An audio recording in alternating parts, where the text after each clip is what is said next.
we saw the match.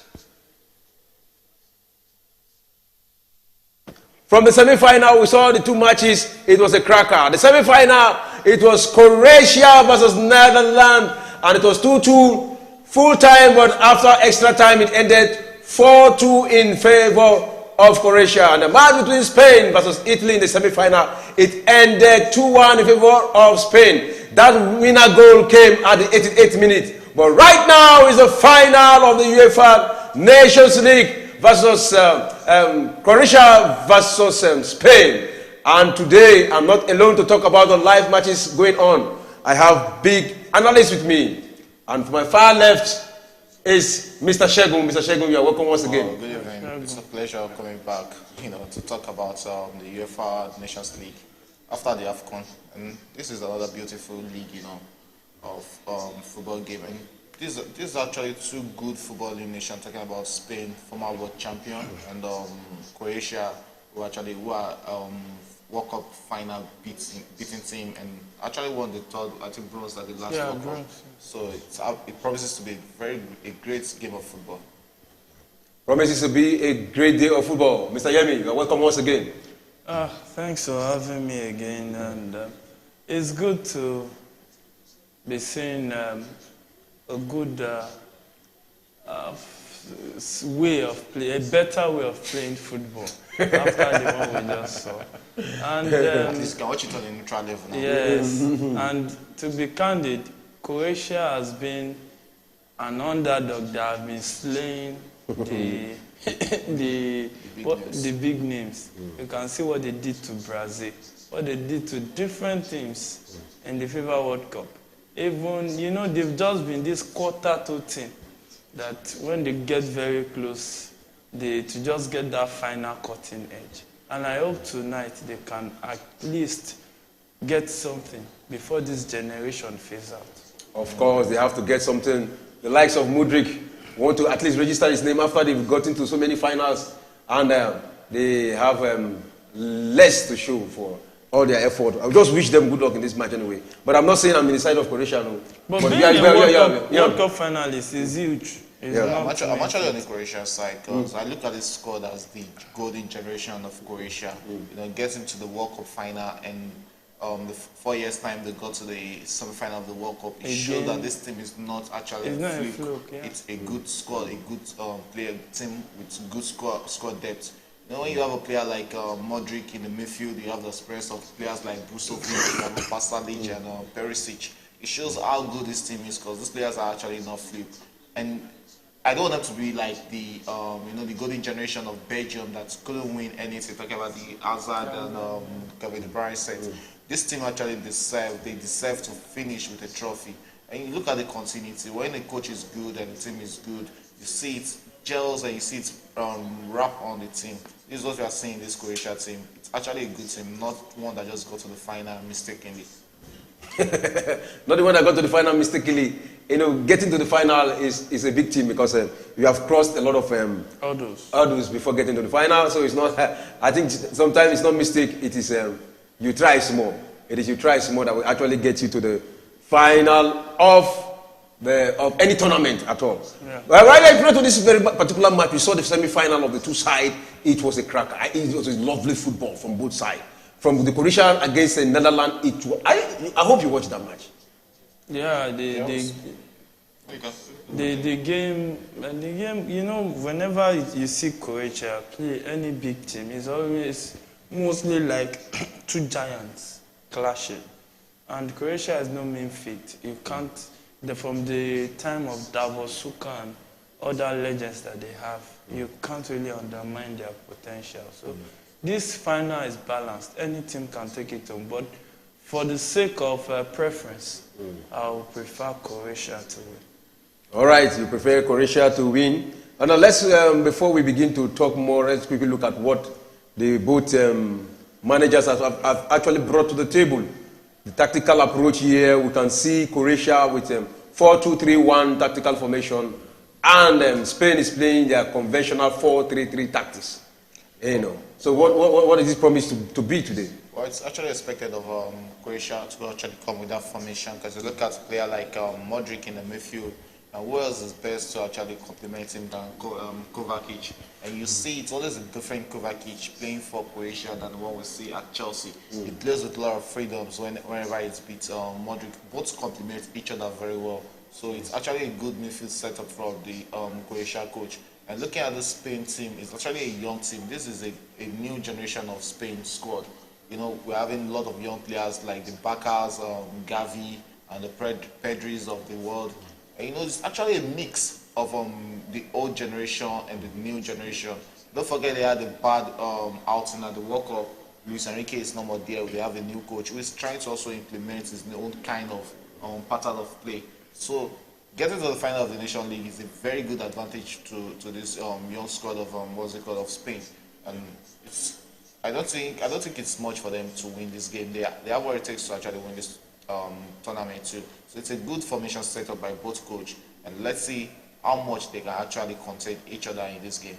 All right, let's see how much they can actually contain each other on this very particular play. Right now, it is 17th minute into the first half, and you can see the capacity, the De Cube Stadium in Rotterdam, Feyenoord in Netherlands, a 51,177 capacity stadium. You can see it is filled up to the brim. Not that the match we watched previously, but you can see this one. You can see the fans; they are filled up. You need to mention the match we watched previously. We watched so many matches. I don't know the one you are referring to. So that you don't confuse our viewers. I don't. We watch so many matches. We watch Mali. We watch Nigeria and the rest of them. But this one is different. It is filled to the brim, and you see, it's a neutral ground. It is in Netherlands. Spain, they are not at home. Croatia, they are not at home. Yeah. It's a neutral ground. So what do you expect to see?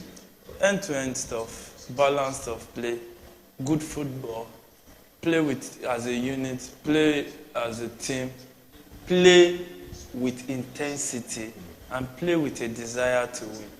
And at the same time, you stay conscious at the back. So there are a lot of things factored into this, and we should see a very sweet and enjoyable match. I just hope that this game doesn't progress into extra time and penalty. Very, very. Hey, it doesn't progress into extra time. You know, those are one of those things you see when you come to quarter-final and semi-final. So you cannot accurately say it's not going to be possible. Anything can happen when it comes to matches like this. That's why I'm hoping and praying that.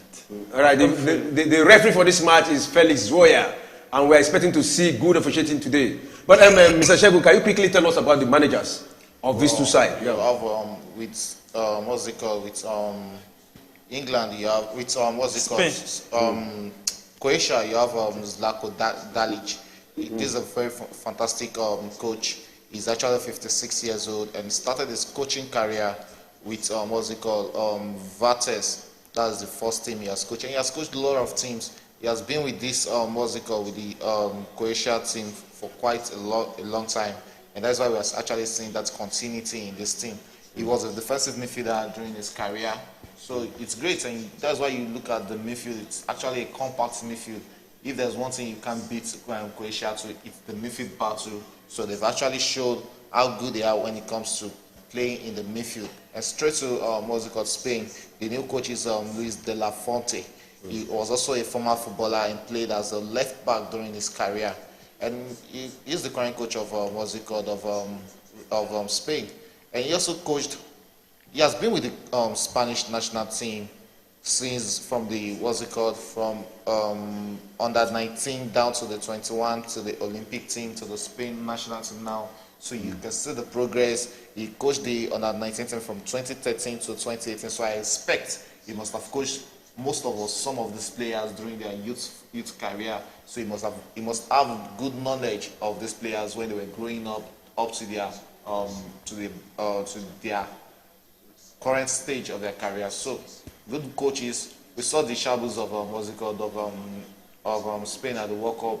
When everybody expected much from Luis Enrique, we didn't really see him perform to much of the expectations. But this is a coach that actually came in newly, and here he's playing the final in his first major competition as Spain national team coach. So it's one for him to actually celebrate and look forward to. I think they can be good. This can be a good morale booster for him. All right, can be a good morale booster. Let us quickly look at the starting lineup of the both side. Big names in football. That is what you get in this kind of finals. For the side of Croatia, the starting lineup, you are having the goalkeeper Livakovic. Then the players you have in Juranovic, Sotalu, Elic, Perisic, Modric, Brozovic, Kovacic, Pesalic, Kramaric, yeah, then Ivanosi. What a lineup! What a lineup! So, what do you have to say about the selection, the lineup of Croatia? Yeah, a lot of experience, a lot of midfielders that can dictate the pace. That's the chance for Oh! I think it took a lot of that is Kramaric. Yeah, it took one too many touches here. He should have decided early, and that was a good tackle from the Manchester City defender talking about Laporte. And this is what I expected in the Nigerian game, talking about the first goal, but experiences differs. So it's it was just one touch and good calculation there from Laporte. And you see the goalkeeper, he calculated his moves. He didn't just rush out like somebody racing 100 meters. So look at the Sierra Leone goalkeeper was running out as if he's in 100 meters. So in this one, you see that he calculated his moves. That was why the player could not hide. That is Spain moving on the counter here. And a quick reminder for our viewers, the third place was concluded earlier today. And Italy defeated Netherlands 3-2. End-to-end stuff, very interesting third place match. So that means Italy is the third position right now. Yeah. So I think it's a good result. Not too bad. Not too bad for them. Okay. Looking at the fact that they got to the final during the last one, and they unfortunately they lost to France in the final. So getting third, and it has already been a bad 2 years for Italy. So they're trying to just get themselves back. Don't forget they lost, They lost out at the World Cup. They didn't qualify for the World Cup. Yes. And this is a good rebuilding process for them. So I think the finishing third is actually a good one for them also. All right. It's very funny when you win Euros and you don't collect. You collect. It's like you just have to sacrifice one for one, and it's not the best for their football. Yeah. They were world champions. They shouldn't be missing the Mundial, but it happens. It's part of football. All right, congratulations to Italy. So we are waiting for the bigger congratulation in this very particular match right now. It's going to be the bigger one. Let's quickly look at the lineup of Spain. You have Simeon, that is their goalkeeper. Then Jesus Navas. Then you have Le Nomad Laporte, the man that just did a very beautiful defensive work there. You have Alba. You have Rodri, the man from Manchester City. Ruiz, you have Asensio, the Madrid man. Gavi, Pino, and Morata. What a name. Mr. Sheku, can you respond to this? This is actually a good squad, but you have to look at the experience that Croatia is coming in with. That might just be the telling point or the off point for this game. Good squad from Spain. It's actually one of the very best teams they can actually bring about. I know it shows how much we've moved away from having just a team dominated by Madrid and Barcelona. Now we have a team that it's showing how good the La Liga league is. So good setup by the coach. Let's see how much they can actually push Croatia to the wall in this game. So, but with what they are playing so far, because when you come to European football, that is where you see good midfielders. That's where you see good midfielders. But if you want to compare, not only European football, South American football too. We have very, very good midfielders. Even African football, we have midfielders everywhere in the world. It's just to harness the talent. It's just a game that Spain is just trying to dominate and try to put their stay into it, because that's one thing we know about Spain. Always trying to dominate play, always trying to have the ball at their feet, and that's what we've seen them doing in the 25 minutes of this game. That's a good one from. Oh, a lot of people they were protesting for a penalty, but that is not a penalty because his hand were in the right position. That was not just right position. natural position. Natural position, according to the law. So and the referee got it right. He didn't give that. He didn't award that penalty. So that is a good one. So I think they have to. Oh, what a miss! I was about saying that they have to be careful about all these crosses coming in because when you have a player like Morata in the box, he's always a threat whenever crosses come. He's a very good player with his head. That was a If not for that deflection. If not for that deflection of that Rodri header there. And Rodri is another player they have to actually look up to because whenever it's not working, we've seen him do that with Manchester City, wherever when he takes those outside shots. So he's never scared of taking those shots. They have to actually pay a good look at him. And that is another almost defensive error from Spain. And they have to actually look at that runnings of Kramaric. He has shown that he knows how to play in between the lines. So I think the defensive pair, the central back pairing of Spain they actually have to watch his runnings around here. All right, they have to watch out that Andrej Kramaric because he's a danger man right now because he's attacking from every angle. So, Mr. Shebu, can you briefly give us the history of this UEFA Nations League? Well, the UEFA Nations League hasn't really gone far. It's just the third edition, and the first edition was won by Cristiano Ronaldo, Portugal, and we had the last one won by France. And here we are in the final in the third edition. But you should remember that the reason they started this European Nations League was to cut unnecessary friendly match so they can have a competitive competition. Yes, at first it was criticized and make more money. Make more money. At first it was criticized that it's going to cause a lot of fatigue, but the competitiveness of it actually kept these players in a competitive state of mind. And you can actually, I think that is one thing the UEFA will actually praise themselves for. Other continents like CONCACAF are actually also into this kind of league right now after looking at what is happening with the UEFA Europa Nations League. The AFC, that is Asia, they also started their own last year.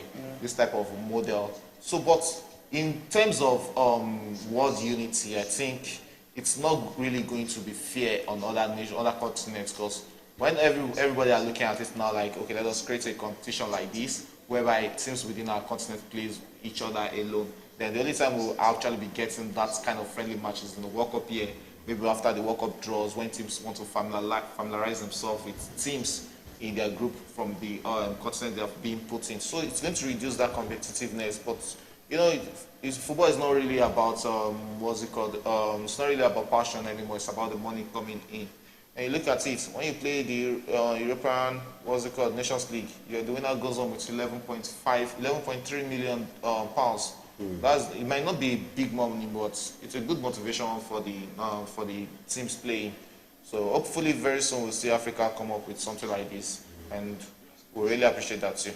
All right now the match is 30 minutes into the first half and it is still goalless. Both teams attacking from right, left and center, but there is no goal yet. But you can see it's interesting moment of football, good calculation, and you can agree with me that it's enjoyable football. All right, so far, Mr. Yemait, can you quickly break down how these both teams got to the final? Yeah, they got through to the final by topping their group. They're in the first division actually, and they topped their group. Wow! Oh, what a chance! The keeper was almost making a mess of that. That was a good header from Perisic. Yeah, remember that Spain was responsible for Portugal not making it down to this semi-final stage. Spain actually topped that group.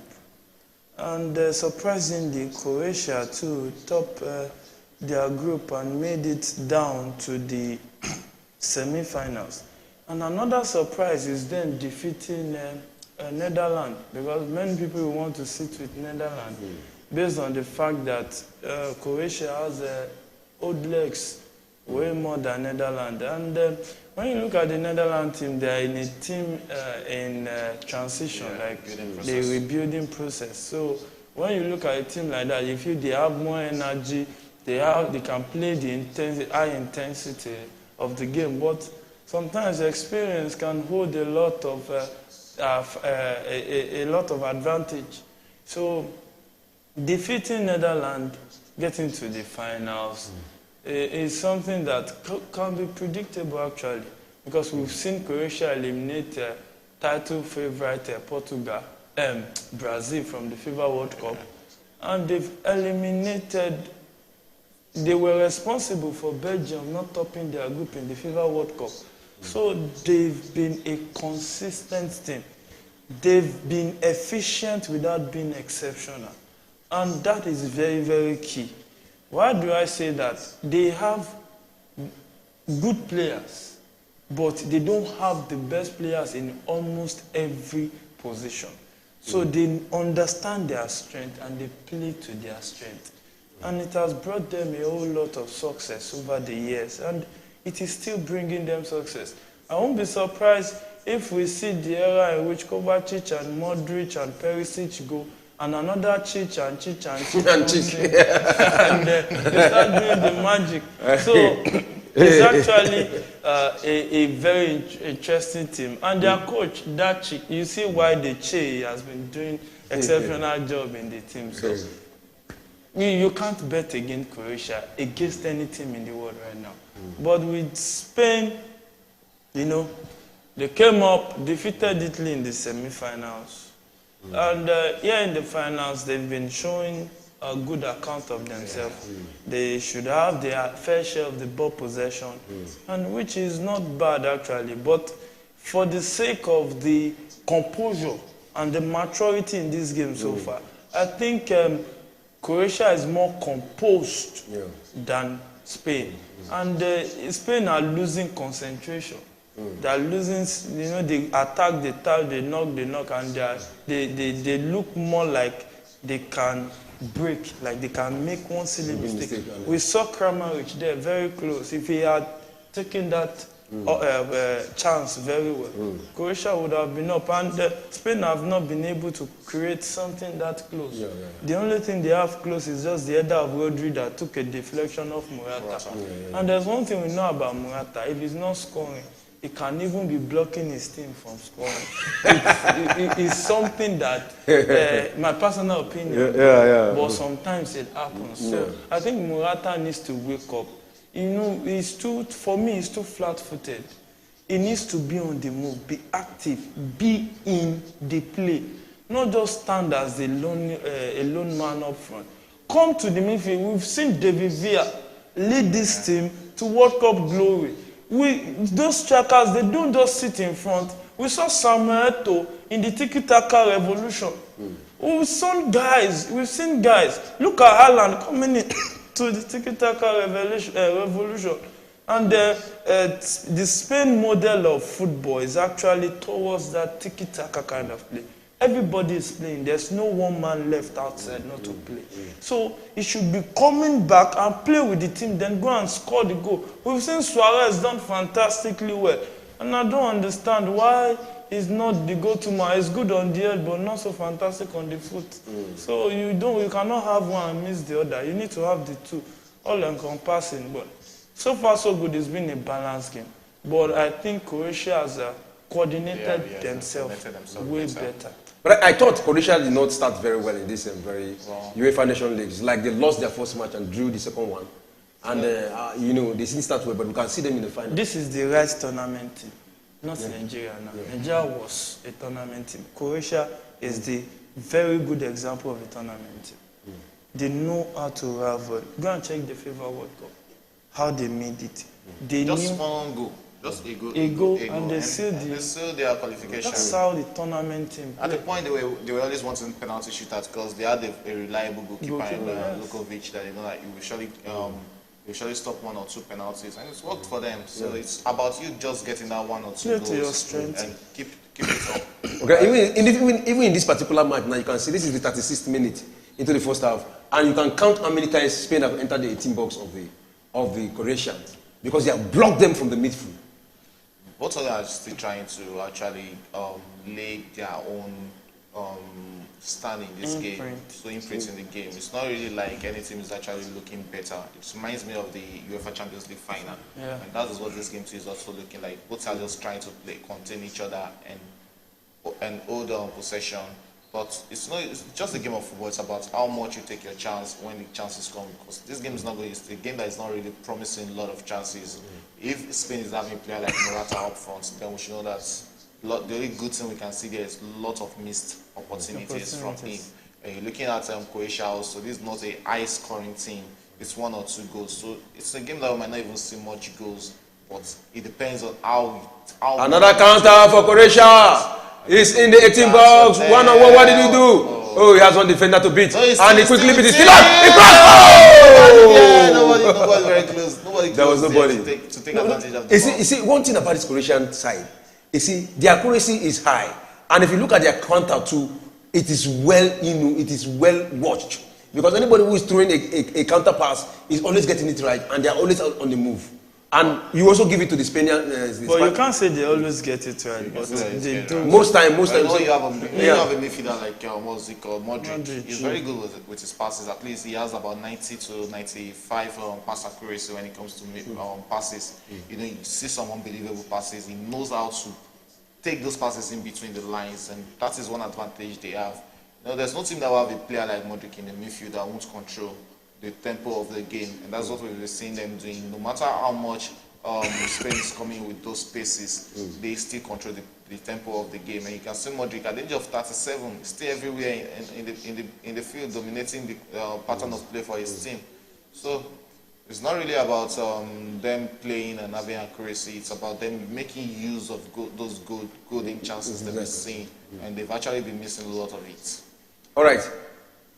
You see, the Croatian side, like you said, they've been into many finals, but they've not been able to get it, to win it. Probably this generation of this golden generation of the Croatian is gradually sweeping out. If they lose this one, will there be any hope for this very particular? I think there's the last hope for them. I don't really see any hope. I don't think Modric will be going to the next World Cup. Yeah, probably. There's Euros next year. Probably the next Euros is there. But I think this is the best opportunity for them to actually get a trophy and rest after it. In fact, they are the favorite for this final. Realistically, not about names, but realistically, based on their team, the experience and the way they play, they are the favorite for this final. And they've actually done well for the past 40 minutes. We've actually been watching this game. Yeah. They've played well. They've given a good account of themselves. They are not looking complacent in the game, and it's a good game of football we're actually seeing. A tactical game of football. You can see both coaches are actually playing it to their own to their very best of their strengths. Yes. And when you look at it, you see that different from Man City game, that there was anxiety. You can see the players are relaxed. Yeah. They are playing their game. This is how Croatia play on a normal day. When you see them, the diamond formation, they try to hit you. They don't create too many chances. But when they get the chance to hit you, they can hit you hard. And that's very the dangerous part. But right now, if they are 1 goal down, if you watch the match in the semi-finals, when they were 1 goal down against Netherlands, if the way they came out with force, Sam, they fought against the Netherlands. Tactically, they came out with their strength and they were able to equalize. Yeah. And after they equalized, when they got to extra time, they finished it. They scored 2 goals at the extra time and won the semi-final. Yeah, So it's like they still have a lot in reserve. You understand? Not about reserve. It is about reaction. When a team scores you need to react. You need to show that you want to equalize. That's one of the things we keep complaining about Chelsea, like this last season. Yeah.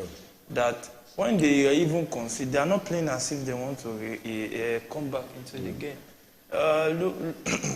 We've seen Man City go down. Apart from that, even to be candid, Nigeria, and they just concluded Nations Cup that Senegal won. Nigeria went down against Tunisia earlier in the game, and we couldn't really see those light at the end of the tunnel. Fast forward to Ghana game, that we actually equalized the first goal here in Abuja, 1-1 first half, and second half there was not that cutting-edge chance we could create. So it has to do with how well the team can play as a unit, and when they understand the body. A chance for Spain, but that was headed over the bar. We know Morata for that. You said it before. We know it for I think that. these are chances it should be posted very close. Look to at how the back of free the net. the header is. Look at how free. Look at it. Look at it. That's a free not that fine. All right, the manager, the coach of the Spanish side, you understand what I'm saying? I think this is his fourth match playing now against, since he came in, since he took over from Luis Enrique. yeah, this is his fourth match. He has won 2 and drew 1. So how far do you think he can go with this Spanish team? Well, like I said, he's someone who is very close with this team. You know, coaching from the under 17 right from 2013, it says a lot. Almost all these players went through him, because we all know that most of these Spanish players started playing from the youth level down to the senior team. So he's familiar, and players are actually familiar with Lafante. So nothing really much, nothing really bad to expect from him. I expect him to actually put his own imprint and kind of pattern into it. You know, at a point, everybody actually knew how to play against Spain. We knew at a point that this is a tiki-taka team. I was not really dissing them under him. He's actually trying to play another pattern of football, not the kind of football that you put the ball so much on the foot. We've seen him play with a lot of wingers and his wing backs, playing a lot of crosses into the box. That shows that this is a coach that is coming with a different pattern from the regular tiki-taka we've seen that has actually failed Spain of recent. And that's really good for them, at least when you have a coach that is not formation, who is not rigid with his formation. So it's always nice that way. There's still a lot to expect from this team. You know, it's a new team. It's a team in transition. They will surely get there, and we know how good the Spanish team can be. Okay. All right, the Croatian manager Dalic, you know, he has been one of those managers that has been long with a team. So how far do you think that longevity has made impact in the Croatian team? Are you seeing the positivity right now? It has to be positive. Like, there's no two ways about it. Yeah. Because when you've been friends for 1 year, it's different from when you've been friends for 10 to 15 years. Yeah. If I cough, you can understand what I'm saying. Yeah. So that will come into play. It doesn't need to shout. Sometimes you just need to stand up. They know when they stand up, this is what it means. So all those things will come into play. And they understand his own coaching idea, his coaching philosophy. They know his idea of football. So they just understand that too. Look at Modric has been playing under him for how many years? Kovacic, many of these players. So it's easier when you bring in a new guy. These even players on the field of play, we just carry them along. And they just sit well.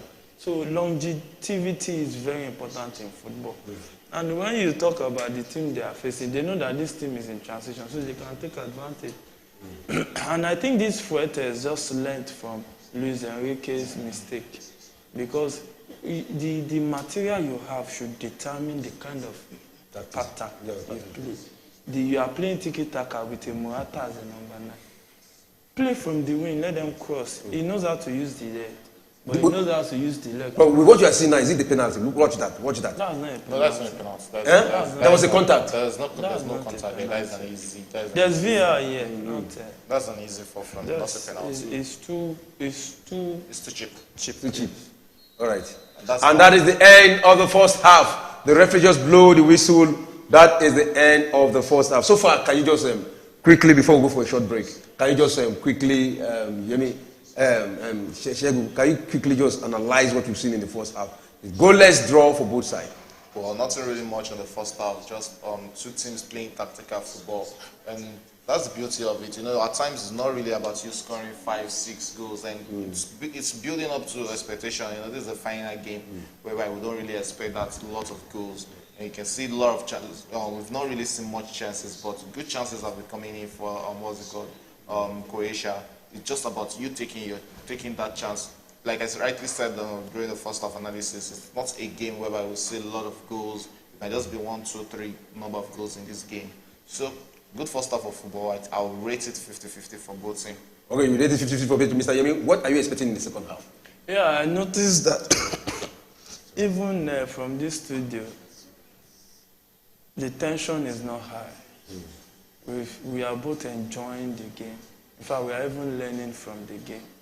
And the way they've curtailed themselves, the way they've been composed, the way they've expressed their coaches' tactical information into their formation is very sweet to watch. And we've seen a balanced first half where you don't allow your opponent to have too many chances in your box. Like they've been balanced, like head to head, they've matched themselves player for player, chances for chances, and it is very sweeting. Like Shegun said, it's a 50-50. Second half has a whole lot because it now depends on the coach's information that translates to the formation. Right, and there is this hot statistics that 4 of the goals scored in the semi-final we are all scored in the second half from both sides. 4 of the goals scored were scored in the second half. So the match semi-final were scored in the second for both teams. So we are expecting goal in the second half. Yeah, we should be expecting goals in the second half. And it's not really about scoring in the first half or second half. We've seen them play in the first half, trying to understand each other. I think second half, both coaches will try to go for the heat right now, try to get 1 or 2 goals and kill the game.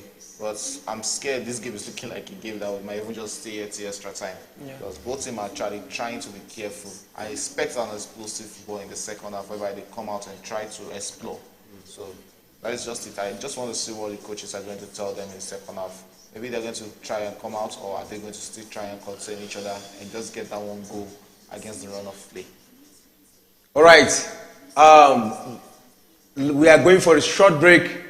Just some seconds, and we'll be back in a moment. Don't go away. Stay with us.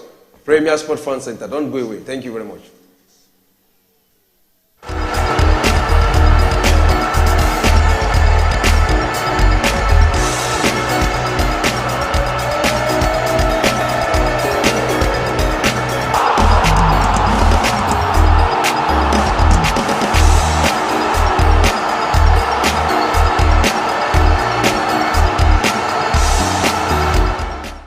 This is Premier Sports Fan Center. My name is Beninwe. Don't forget to subscribe. Alpha.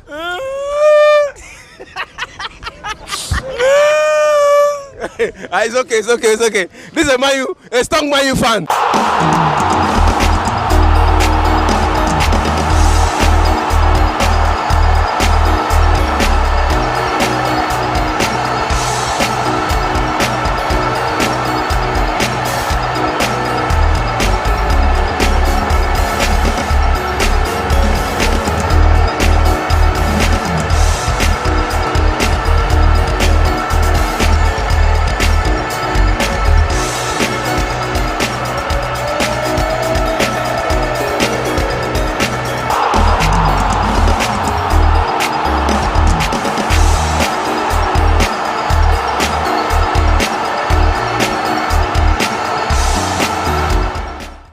Versus Zurich.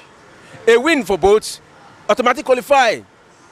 A draw, also qualify. Let's go hear what the fans have to say. This is Premier Sports Fan Center. My name is Beninwe. Please don't forget to subscribe.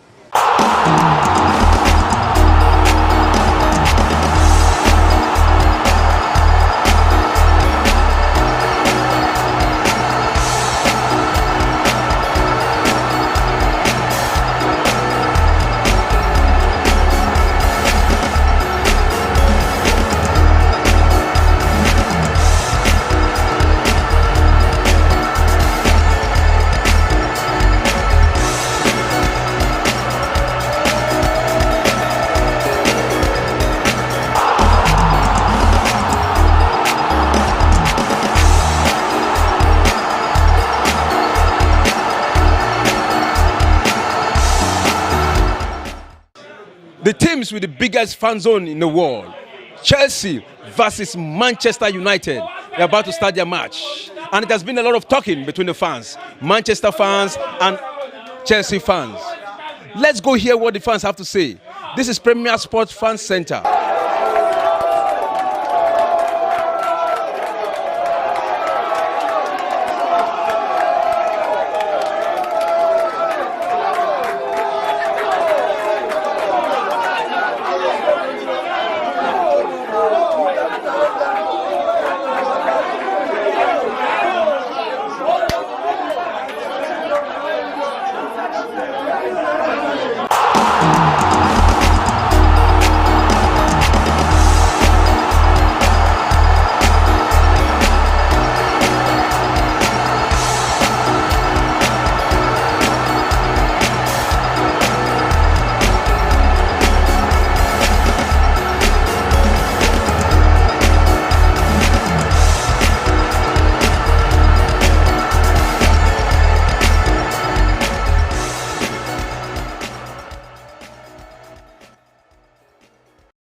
There are two chances, just as you said. Aubameyang was clear to give him the ball and he could have scored. At least he could have given, even if he didn't score, at least give him the ball and have a chance to score. And you will always so selfish, you play the ball out, understand?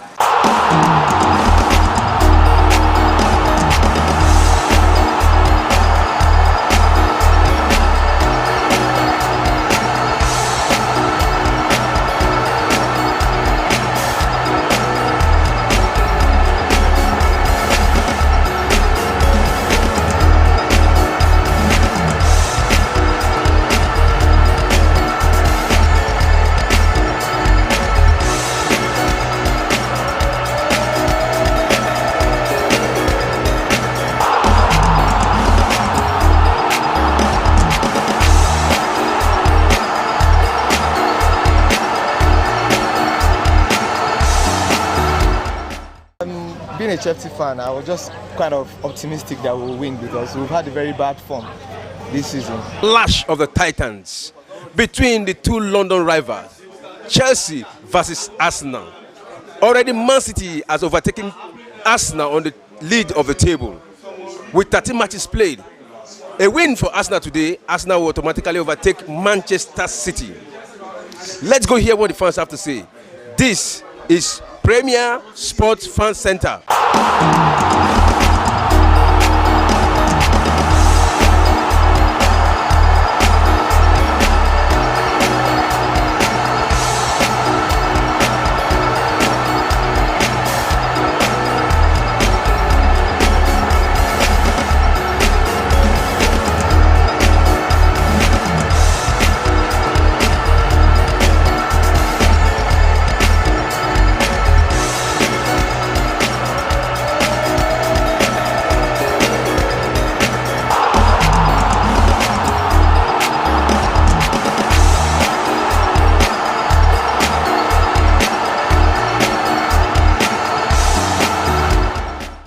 Yeah. Okay. Chelsea is coming back, whether they like it or not.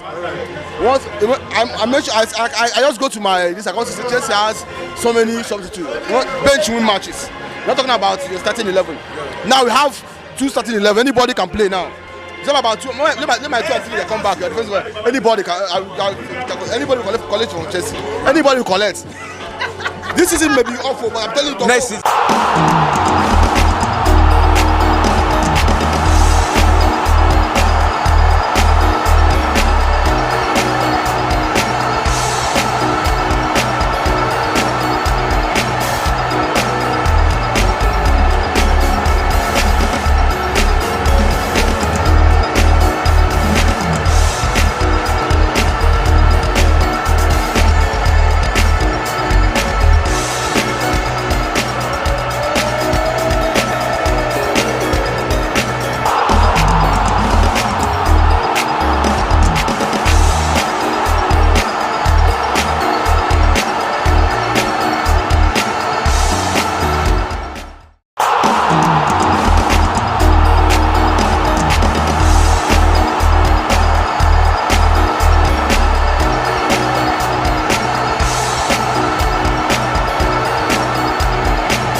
is Premier Sports Fan Center. My name remains Ekbenwe. Don't forget to subscribe. Alpha.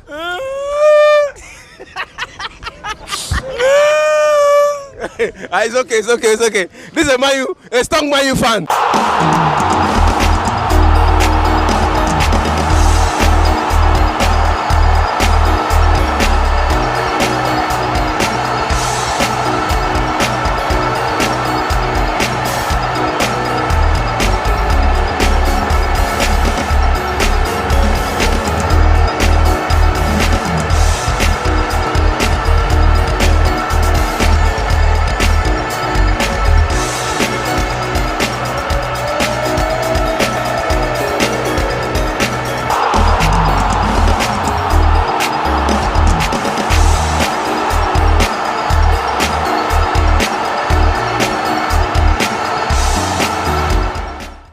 Versus Zurich.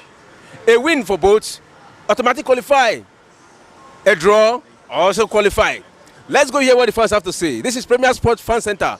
My name remains Ekbenwe. Please don't forget to subscribe.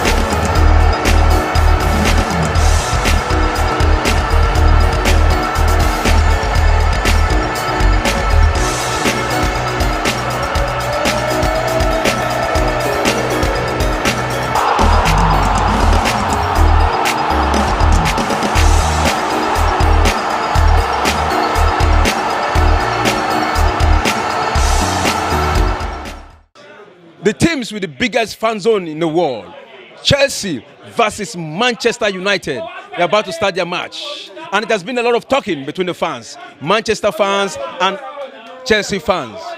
Let's go hear what the fans have to say. This is Premier Sports Fan Center.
To the Premier Sport Fan Center, and this is a live match between Croatia versus Spain, and it is a goalless draw.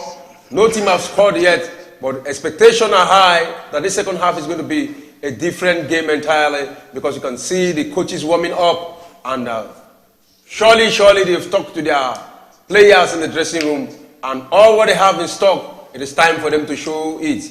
Already, you know, in the studio, I have Mr. Shegu and Mr. Yemi already talking about the match. So, Mr. Yemi, we are back in the second half. What are you expecting in the second half? Yeah, more attacking game. Try to win the game and just do better than they did first half. They were too cautious, right?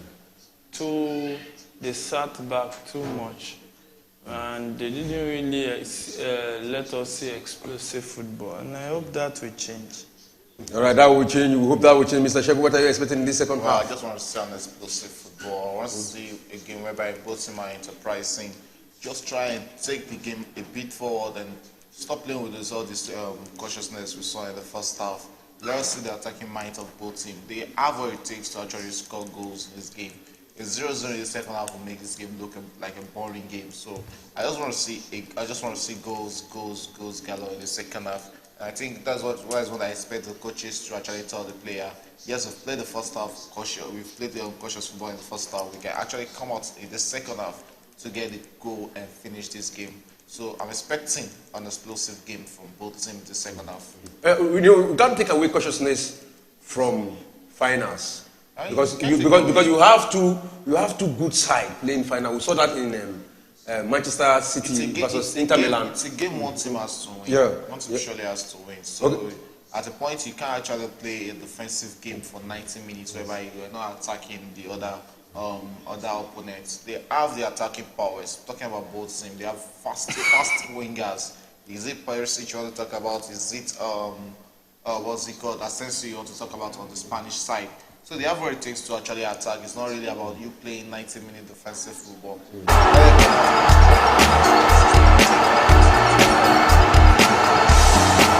Play cautious football.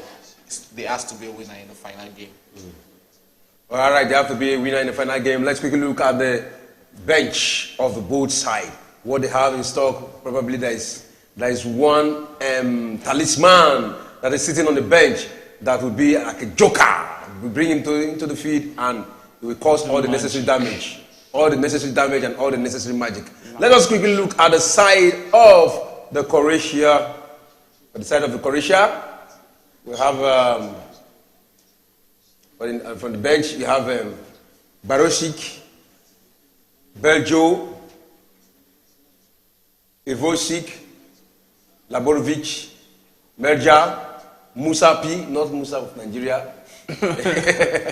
Then you have Patovic, Sosa, Stanosic, Vidar, then Visic. That is the reserve bench of Croatia. Is that any known name? It's really showing like the best players are the one actually starting. No disrespect to the players on the bench, but you know when you look at the names on the bench, then you have to give it to, like they've actually come into this game with the very best players starting in this game. So not really, I can't really see a big threat or a big name player on that bench. But you know, you can't take it away from all these players that are just like massively or relatively unknown. They can also come in and just give you those shocker performance. So I think looking at this game, this is actually the best 11 Croatia can come up with. All right, the best 11 Croatia can come up with. Let's quickly look at the bench of Spain. You have Arrizabalaga, goalkeeper, your brother. He's not my brother. I don't know where I'm a Nigerian. You are denying him. How did Adeyemi relate to Kepa? I can't understand. I don't understand. You understand what I mean? You understand what I mean? I don't understand. Disclaimer. I don't understand. Disclaimer. All right. It's acceptable. You know, then we have Caneles, Cavajal, Ansu Fati, we have Fernandez, we have Garcia, Joselu, the man from Newcastle. Talking about Joselu, he was the one. He's not a Real Madrid striker because they are on loan. It was the one that scored that stunning equalizer. You know, at 88 minutes that brought Spain to this final. You have Merino, Olmo, Raya, Raya, Rodrigo, keeper for Rodrigo, Brentford. Yeah, then Zubimendi. That is the bench of. Well, not looking like a big threat either on the Spain side, because maybe apart from Daniel Olmo, that's the player I can actually put my money on to come into this game and actually show some changes. Other names are actually looking like just a regular player. Yeah, that's a chance for Croatia! What a miss! I think that's Pasalic there. No, not him. Oh, they should be scoring that, or they should be creating a goal out of that. Talking about the bench, I don't really see any big much name. It still talks about the transition process for Spain. A lot of players are still trying to come in. They've not really have that that normal score. They can say, oh, this is the known squad of Spain. So let's just see what can happen. But like, it doesn't take away anything away from them either. They have good names on the bench. Not that they are actually bad players. They are actually good names, and we can hope that one or two will actually come into this game and just change the pattern of play. And I just think that the two bench is almost closely related. They are too light. There's Zubimendi is a good pivot. Is a good pivot, defensive midfielder that can holding player that can really dictate the pace of the game. We've seen even Xavi comment about his performances this season, because you know they will actually need another pivot for the next season. So when you look at players that they are just players coming up the lines, including Croatia too, where Petkovic was the guy that scored the winner against Netherlands in the semi-final for Croatia. So there are guys that maybe they don't have that big names, but they can do that damage. So, but I think the bench is balanced. The first 11 is balanced. So we will only see a miracle that will make us see a penalty shootout in this game. Okay, in overall, can you just give me, in the squad of the Spain, can you just give me like 4 names that are big names when it comes to Spanish football right now? In the starting 11? Both the starting 11 and the reserve. 4 names. There are big names? Yes. There's Rodri. Okay, there's Rodri. Number 1. There's Laporte. Laporte is not a small name. Laporte, There's Jordi Alba. Okay. There's this guy they are shouting for now, Gavi. So there are guys, guys. All right. So that is good. They are just coming up. For me, many of those guys are below average. Above average. Except for Rodri. All right. Rodri, for me, this whole team, Rodri is only the exceptional player. Others are... I'm sure Barcelona fans will look at you when you call Gavi a beyond. Whenever they look, the truth has to be said. Mostly, Barcelona, okay, tell me, how many exceptional players are in Barca? Apart from, remove Lewandowski, remove Ter Stegen. You know it is an error for your goalkeeper to be collecting a player of the season. Imagine.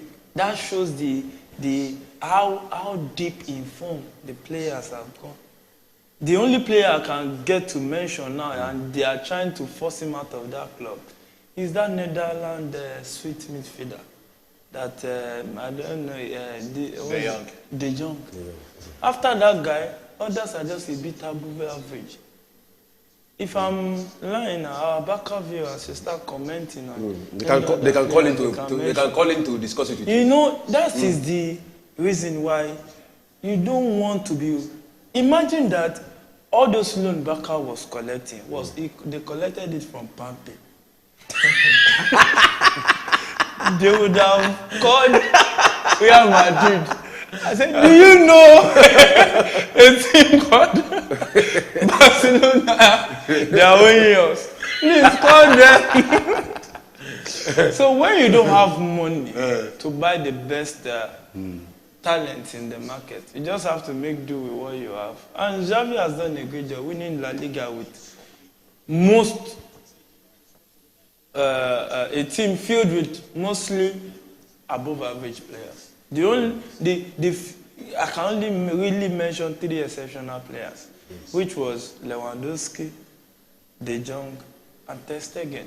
In fact, when you have Ter Stegen, your goalkeeper winning the play, because a lot of games Barca would have lost if not for Ter Stegen. He made a lot of saves. So Ter Stegen was the best player for them this season. That shows the lackadaisical, the error-prone team Barca was last season. It was just an inconsistent Real Madrid that didn't take them to the cleaner. Honestly, they would have lost the league. Honestly. I won't take some things away from. I'm not a Barcelona fan. I'm not really a big fan of La Liga. But when you look at players like Gavi and Pedri, so much about those two players. These are generational talented players. And look at Gavi under the age of 20. This young guy has played lots of games.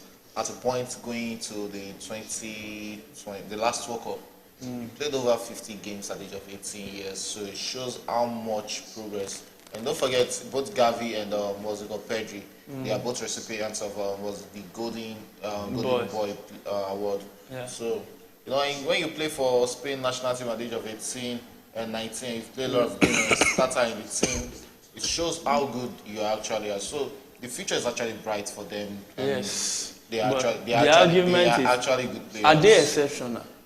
What? I'll say Pedri. No. You just say yes Pedri is or no. exceptional. Are Like they, Gavi is beyond. this Gavi last is season, beyond. based on performance and all they did, were they exceptional? They won the league with these young guys. So the key guys in this it went beyond Barca winning the league because of Madrid not being exceptional. This is a team that it's beyond just the goalkeeper alone. They were actually good last season. I won't take that away from Barcelona. Above average.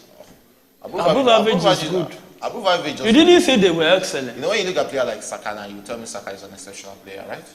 Saka is above average for me. Oh, okay. Saka is above average. Saka is above average on your. You know what the exceptional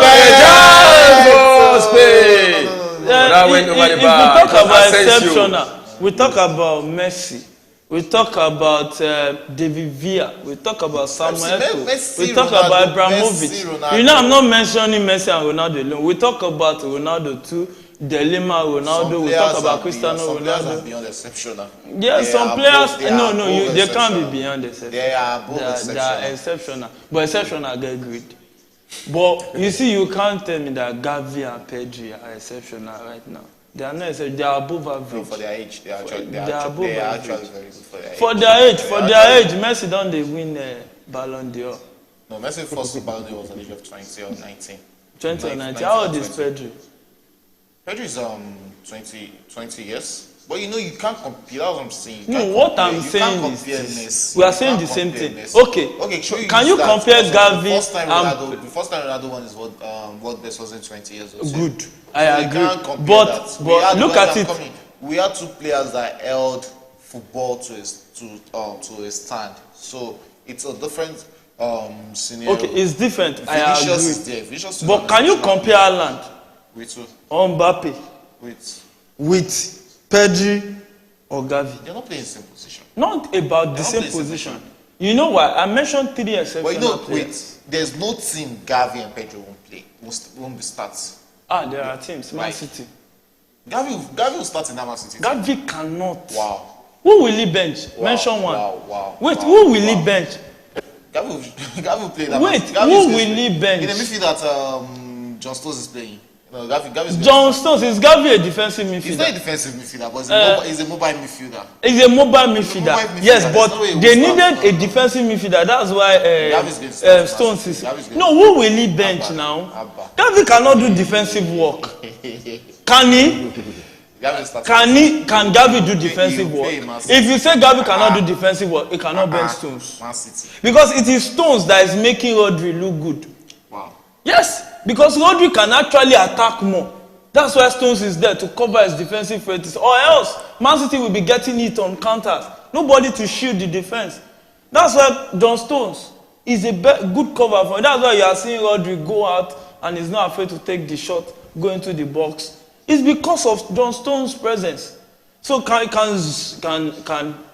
Gavi really play defensive midfield? Gavi is going to play. Or Gavi can bench the to me. Gavi will bench Grealish. Because if you are going to compare Gavi now, you are only going to. That's a counter for Croatia. Quickly, second one in the wall. Two people at the same time wanting to play one ball. Because if you are going to look at it now, let's focus on is the attacking midfielder. I'm that's our point of.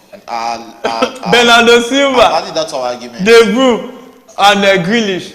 Which of them? No, I think they should be talking to themselves right now. No, that's anxiety. Two players on one ball, and it was a bad one. Anyway, the question I asked was the 4 players from Spanish side that have big names, and he had just mentioned it, and that brought that argument. Mr. Shegun, can you give us 4 big names from the Croatian side too? I'll go with Modric. Yeah. There's Brusovic there. There's Perisic, there's Kovacic, a lot of big name players in this. I can go on and on. There's Pasalic, the goalkeeper Lukovic is a lot of experience, a lot of big name players in the Croatia team. And you can see how much they've contained the Spanish team. They are not even looking close in the game. They are actually looking. They are giving Spain a run for their money. So the experience is actually coming in to tell for them. All right, can you quickly talk about the goalkeepers? What have they done so far? We've not really seen much from the goalkeepers. They've not really been attacked that much. Unai Simon has actually been home and dry. We've not really seen him called into action in the second half. Same thing with Lukovic. We've not really seen him being called into action that much. That shows, I think we should be having less than 5 shots on targets in this game for both teams. They've not really attacked both goalkeepers at all. So it's a game that we've been seeing played within the midfield or in this game. We've not really seen much from the attackers. And that is what I expect the Spain coach to be looking forward to now. At least we're now in the 62nd minute. And we can see the substitution. He should be looking to bringing in Joselu or just one attacking midfielder. We can see the Barcelona young boy, Ansu Fati. Even Yerepino, we've not really seen much from him in this game. We know how good he can be on his day. We've not really seen him play much in this game. So let's see what Ansu Fati can actually bring into this. Don't forget, last season wasn't the best. He hasn't really lived up to that expectation since coming back from injury. So let's see if he can just get back into the mood of that kind of quality player Barcelona thought he was going to be before they gave him that revived. It's just injury. It's injury. Injury affects his career. And you know, there's no way you are getting injured almost every time. There are some players that actually look.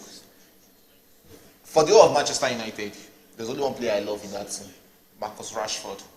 Because I followed Rashford right from the age of 60 when he came in. And I know he's an exceptional talent. As 42 is in the mode of that player. But there's a level you get injured to, and you lose that bite to actually play football. That is one thing that is affecting. And he's still young to be having that lot of injury.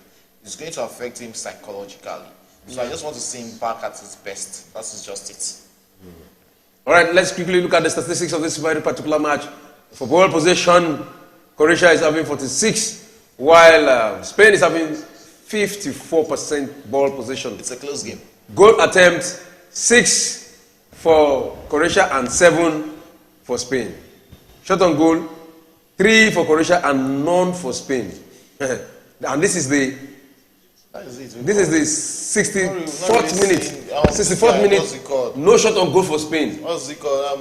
Morata has been so quiet in this game. He hasn't really shown that standard of striker you expect from a player like him.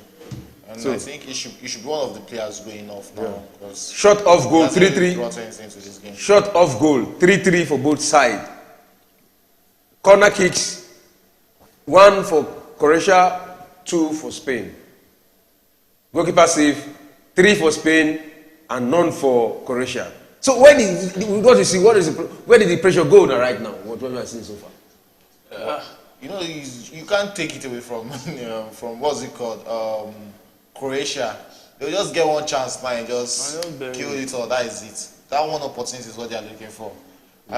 Spain actually needs to bring in more attacking powers. Players that can actually attack the opponent. We've really seen the right back of we've really seen the right back of Croatia enjoy more freedom coming forward because he knows that Yerepino is not really in the mode that we used to know him for when he plays for Villarreal, if I'm not mistaken.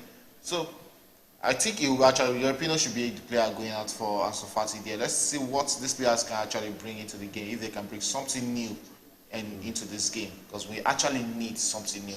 Because this is just like what we've seen. There is another counter for Morata. But, no. Counter. Oh, he missed that. The defender came. I think that's Asensio. But you remember one of those matches Morata scored in one of the finals? Wow. You don't want to see that. Eh? They will use that to advertise the UEFA Nations. That dribble was out of the world. No.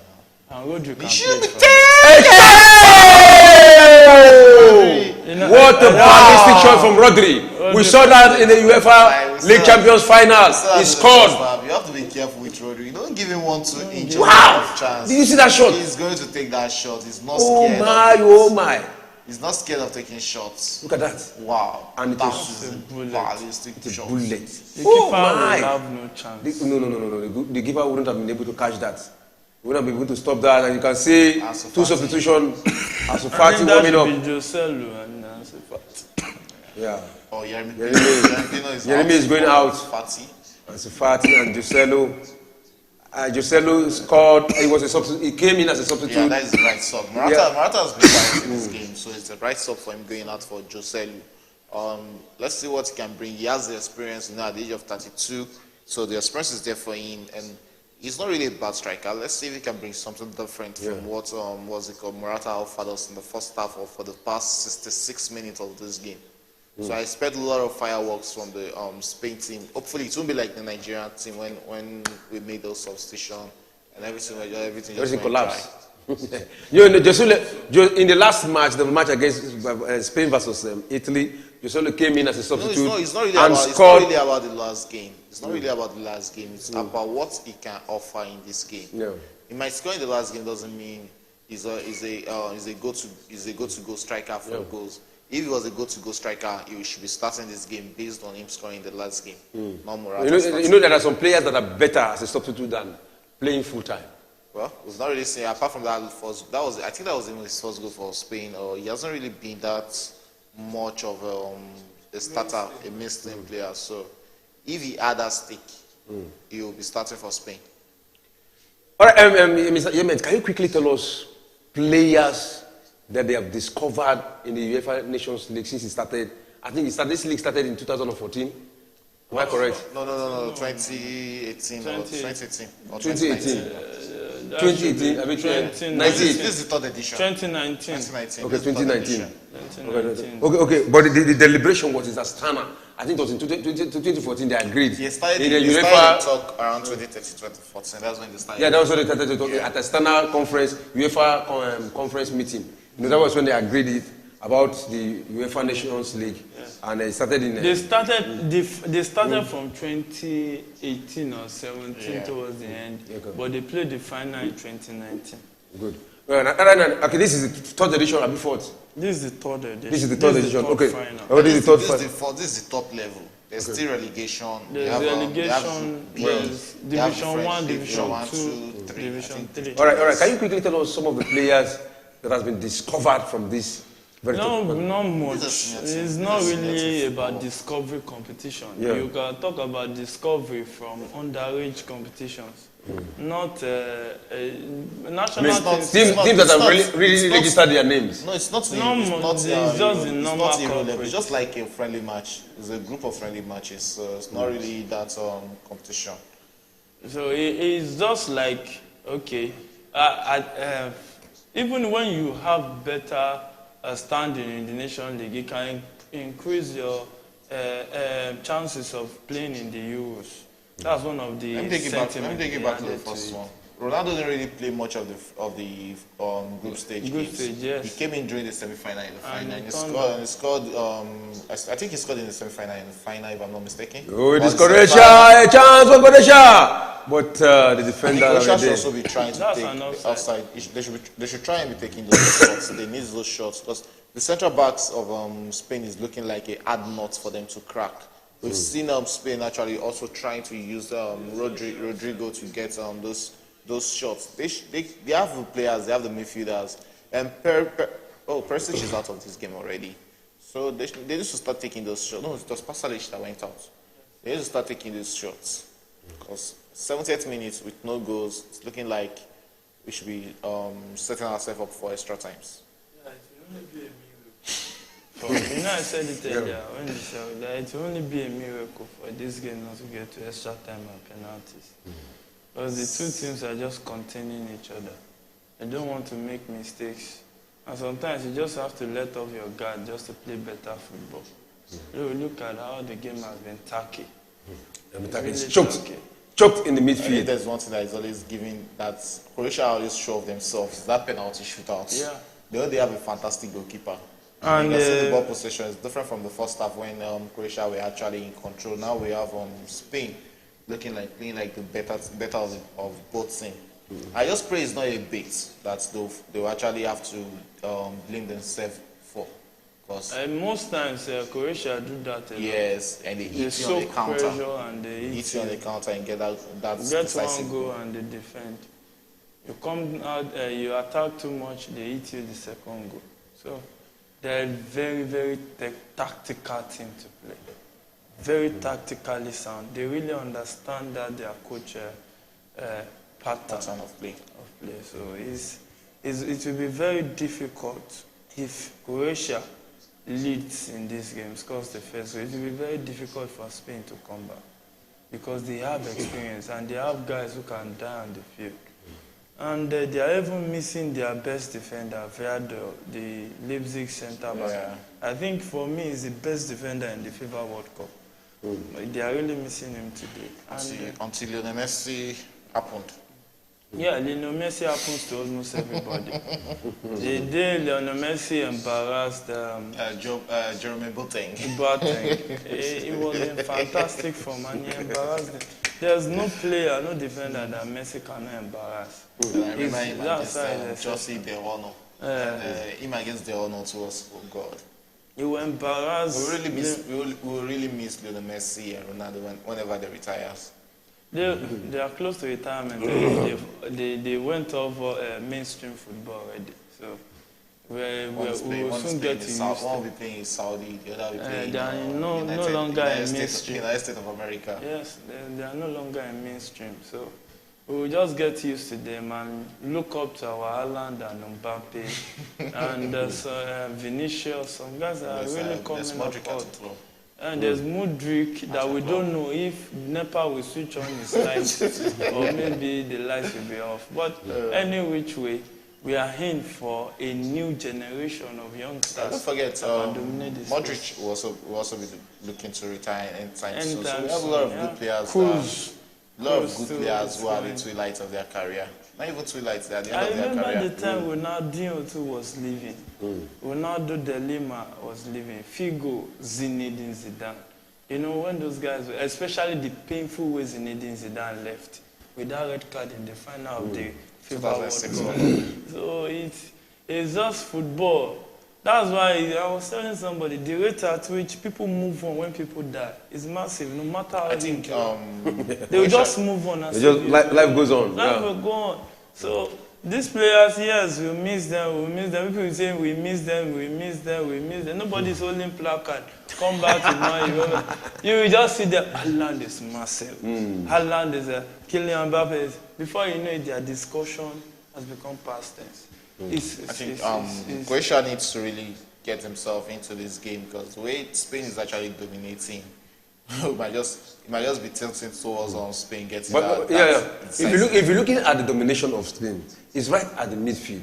But they have not created chances with it. They dominate from the midfield, but they have not. If you look at the chances, they have not really hit the pole. Apart from the one. Spain is currently playing like not the same thing, a better version of what our under-20 did against South Korea. They were dominating in their half and in the midfield, but the final third, 0. That is just it. So, and when you are playing like that, to what end? No shot on target as much as 74 minutes. Yes, and they have the fair share of the ball possession. So see what is happening. And if you look at the Croatian side, they are more precise. That means they are playing to where Croatia wants them to play. That means they are playing according to the game plan of Croatia. And that's very dangerous. Very dangerous. And look at the Croatian side, they are more precise. When you now look at it now, going into extra time, Spanish players will tire out faster than Croatia. When you see the trend of the game, because they will sacrifice the possession, pass, run. They are not engine. They are not a machine. They are human beings. So when they now approach the extra time, you will see that Spanish players will tire out faster than Croatian players, and it can lead to their own destruction in this final. All right, Shegun, if you are the manager of the Croatian side now, what will you do now, right now? Well, there's not really, I think from what we are looking for, a chance. Not on board! And that should be the first goal! Bravo! That was close. One of the best chance of the Spaniard side. And that's coming through. If I'm the coach, not really much, because, you know, it's on the 5th minute. That's an offside. That's an offside. They've not really looked like they've had a clear chance or clear opportunity of getting the goals. And like when you read out the what's it called, the bench, the players on the bench, there's not really this big name player that can actually come up front and get that goal for them. So it's about them just trying to keep it and do what they know to do best, push the game to penalty shootout and see if they can win it there. I think that's what he will be telling his players. Let us drag this game on and see if we can get to the extra time. If we can get that goal in the extra time, or we push it to the penalty shootouts and get the victory from there. So not really much from the Croatian coach. I think he's just trying to soak the pressure as much as he can take it. As much as he can take it. This is the 76th minute of the second. 14 minutes left for less than 14 minutes for both teams to actually find out winner. Yeah. So they don't have much time again. So by now we expect to see fire brigade approach. We expect to see the urgency, but we can still see both teams calm, just trying to create chances, not like what we saw in the African soccer, where you see both teams trying to, so relaxed. A shot, and it is the Spaniard side who is attacking from all sides. He's not taking it from. You can see what we call position, what I call position defending. Yes. When there's a way you line up your players, whereby it will be difficult for shots to penetrate. When it goes back past the first man, it won't get back the second man, the third man. If it is, it did actually went ahead, and the goalkeeper is very good, and it went into the net, that would be a brilliant attempt. So you can see how they've actually curtailed till now.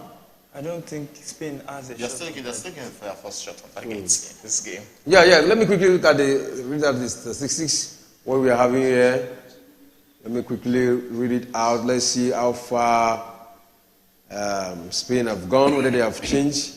If the ball possession is still 52 for Spain and 48 for Croatia. Goal attempt 6 for Croatia, 9 for Spain. Shot on goal 3 for Croatia and none for Spain. Shot off goal 5 for Spain, 3 for Croatia. Corner kicks 2 for Spain, 1 for Croatia. Goalkeeper save 3 for Spain and none for Croatia. That is the situation right now. So it's a close game. It's a close game, and it's not different from what we are seeing on the screen. Both teams they've not really been able to create more chances. It looks like a drabbing game, and a game that might drag straight into extra time. I just hope a magic might just happen like we saw in the game between Manchester City and Inter Milan. It was just something like this. Yeah. They played on, just got that goal out of nowhere. So it's just looking like it in this game also.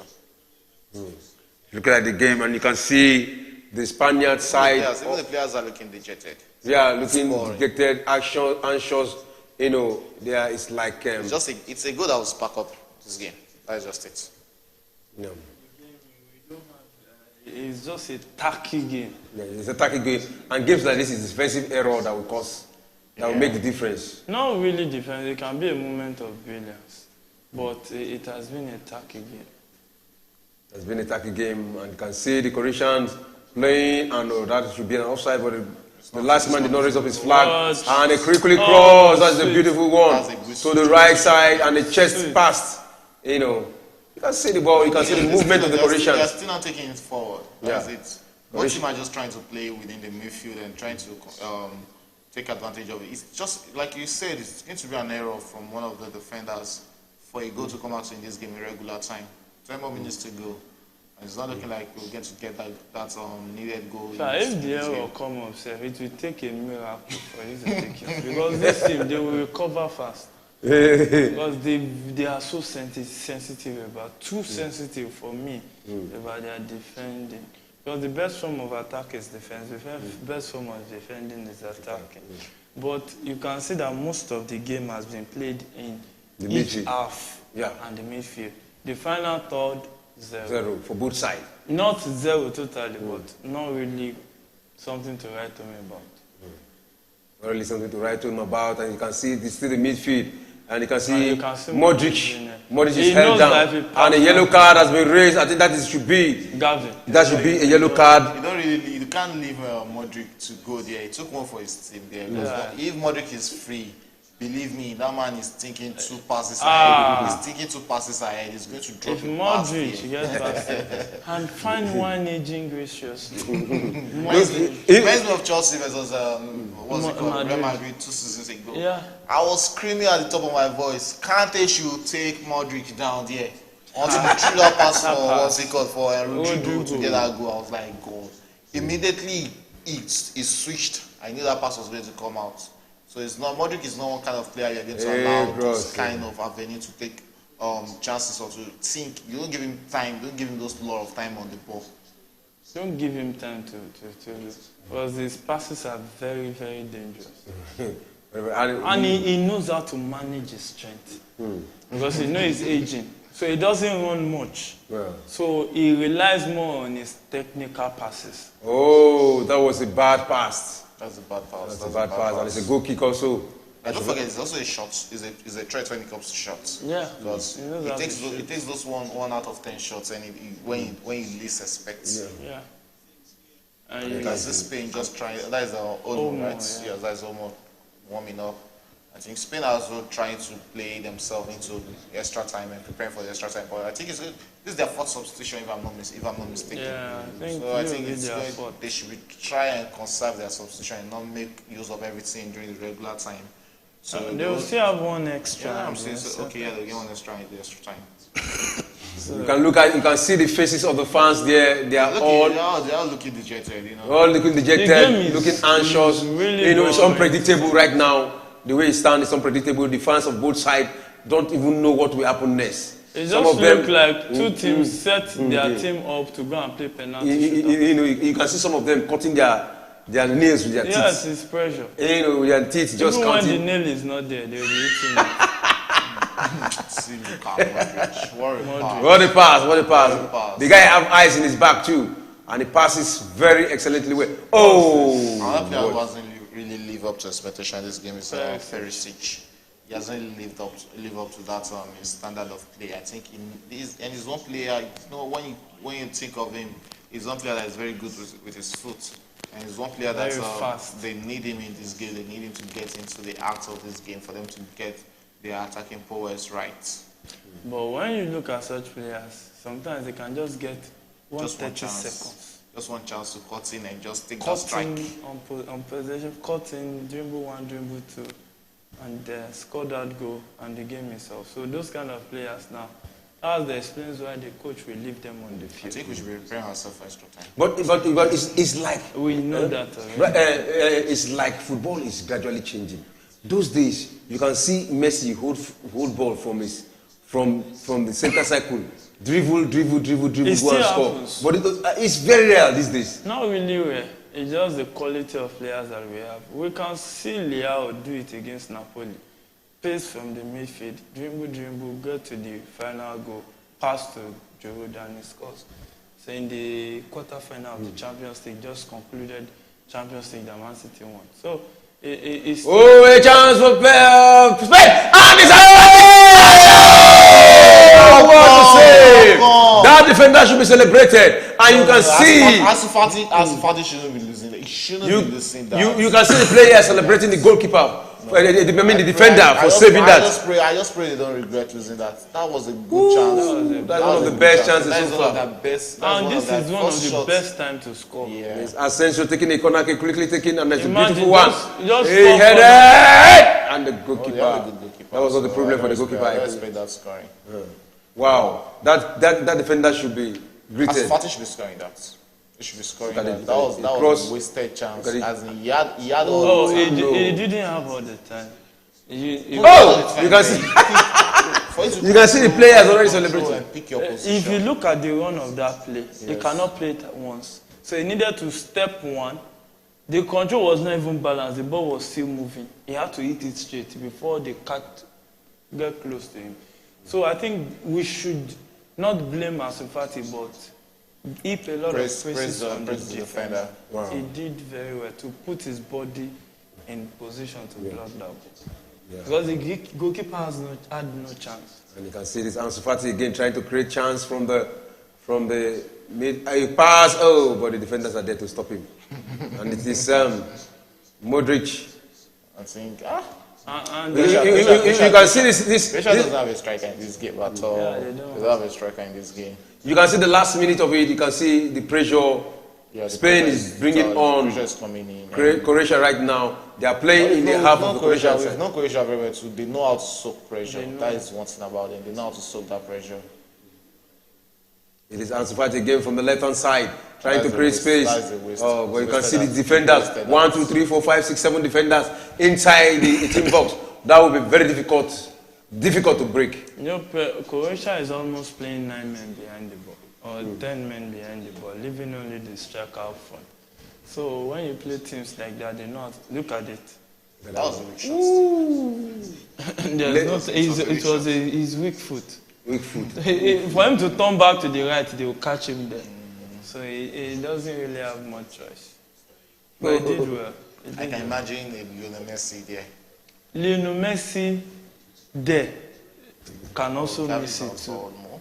Because you will think about the goalkeeper. You place the goalkeeper, but you don't know that the defender can throw his body on the line. So that's why you just have to give it to that defender. You know they are missing their best centre back, and he is not really showing. That is a team well coached.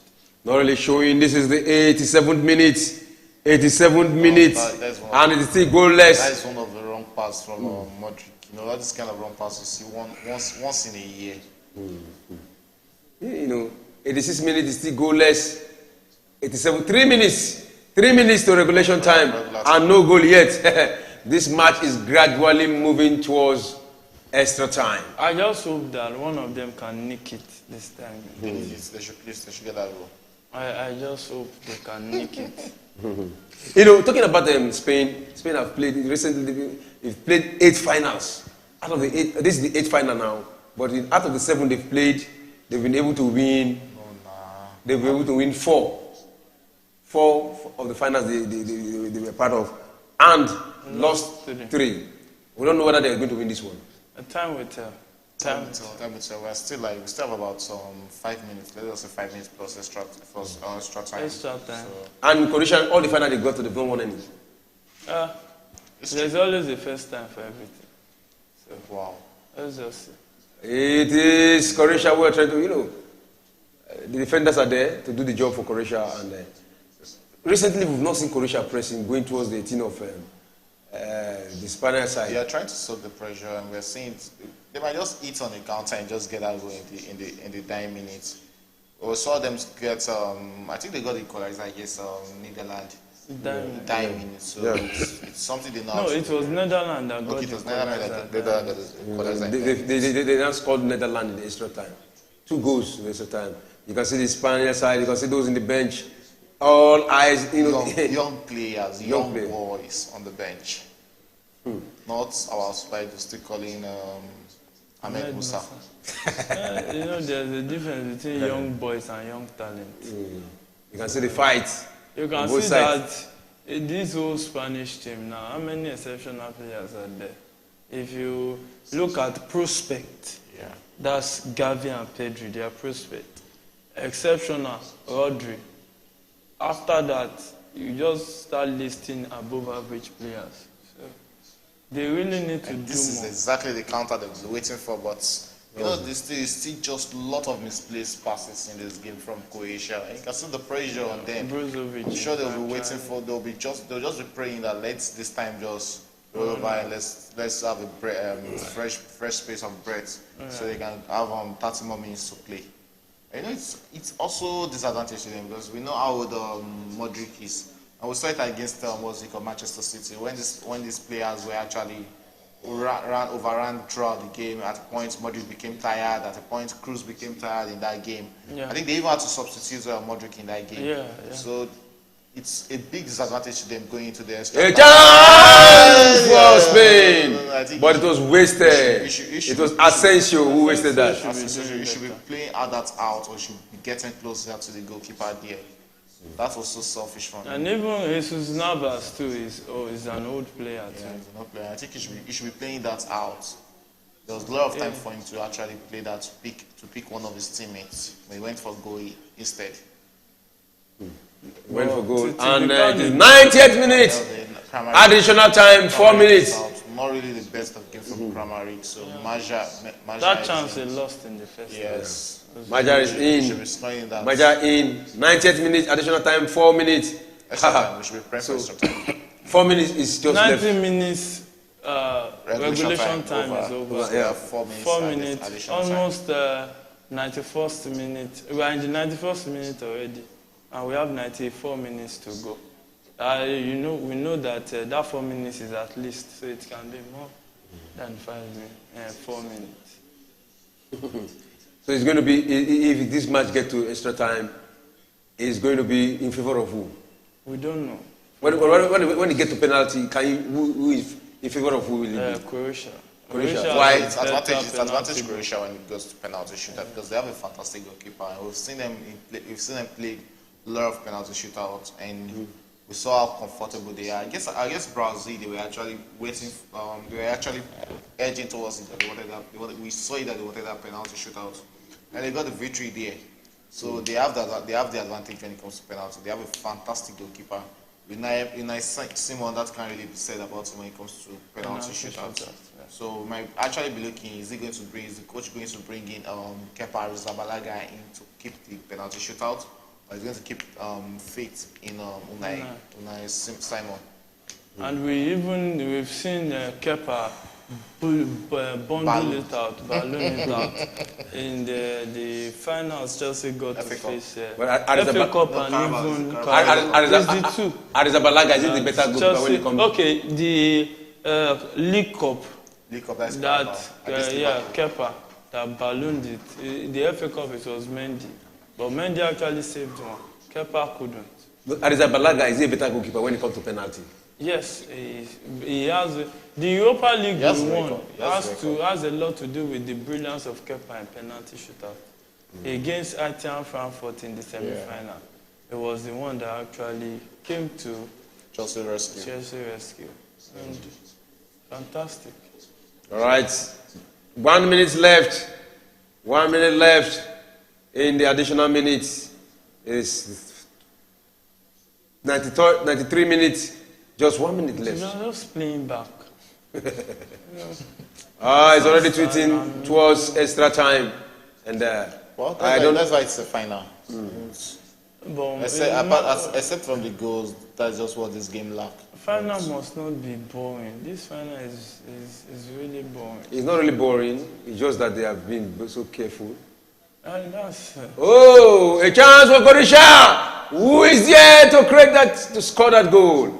Quickly pass, but the defender were there too. One too many. Corner kick. That should be a there. corner kick. One thing Croatia actually. That is a goal kick. But the goalkeeper. That's a corner kick. It should be a corner kick, but the referee say a goal kick.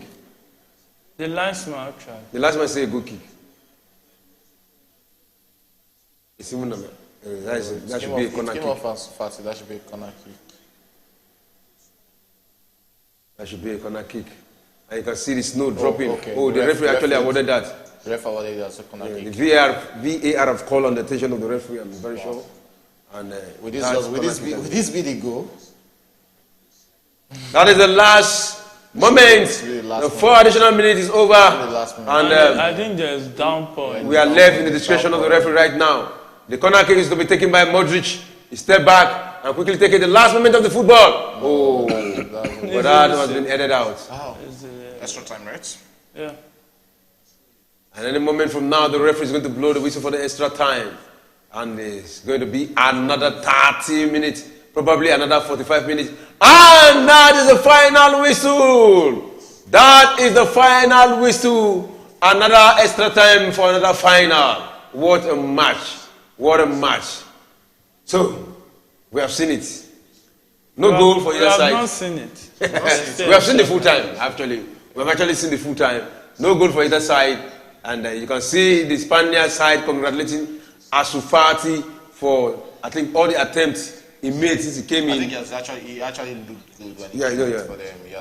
Probably if he has been in this, probably he will have scored. No problem. There's no problem in football. It's about you just coming in and doing what you have to do.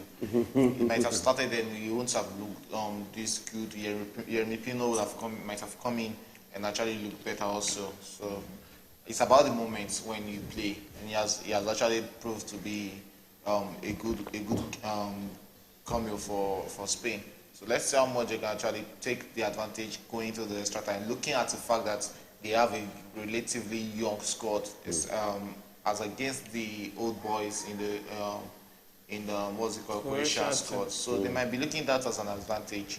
So let's see how much they can take that to work.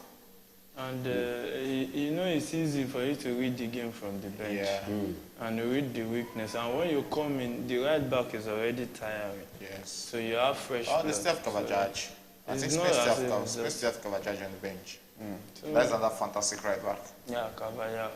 But he's aging graciously too. The semi-final, we were expecting a penalty, but Croatia at the extra time scored 2 goals. Yeah. I hope they can replicate that right now. But in 1 minute before we go for a short break, can you 1 minute just summarize what you have seen in the full time, Mr. Yemi? Nothing to talk about really. It's just a tacky game. We have not seen much. The only point to talk about was the Ansu Fati attempt, and we can't even count it as a shot on target. It was just a blocked shot. So there's nothing much. It has been a very, very dicey game. No, very cautious game, boring game to some extent, and we just hope the extra time the game will turn up. All right, Shegun, 1 minute before we go for a short break. There's nothing really much to say in 1 minute about this game. They haven't created a lot of chances. Both teams have been cautious, and that's what we've seen. I don't expect much from them going to the 30 minutes of extra time. It's a game that is just sitting towards penalty shootout. So not too much to expect, and not too much I've seen in this game. All right, nothing much to expect, but this extra time, anything can happen, and extra time can be a decider of who the winner of the UEFA Nations League will be. And we're going for a short break. We'll be back in a moment. Please don't go away.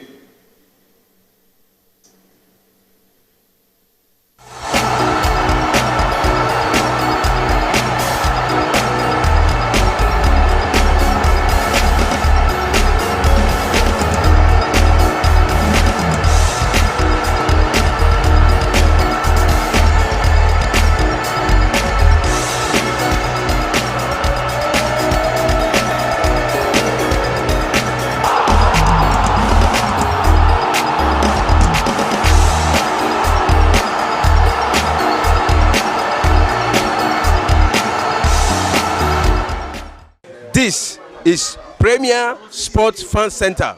My name is Remenek Benue. Don't forget to subscribe. Alpha.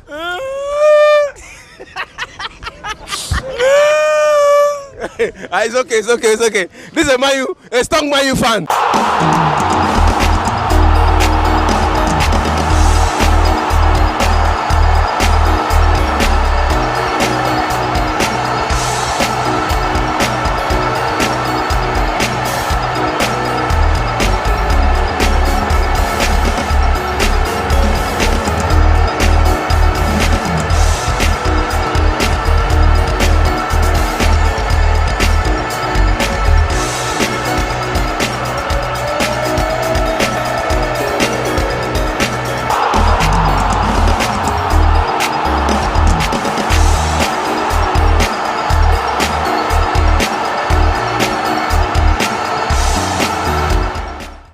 Versus Zurich. A win for both, automatic qualify. A draw, also qualify. Let's go hear what the fans have to say. This is Premier Sports Fan Center. My name is Remenek Benue. Please don't forget to subscribe.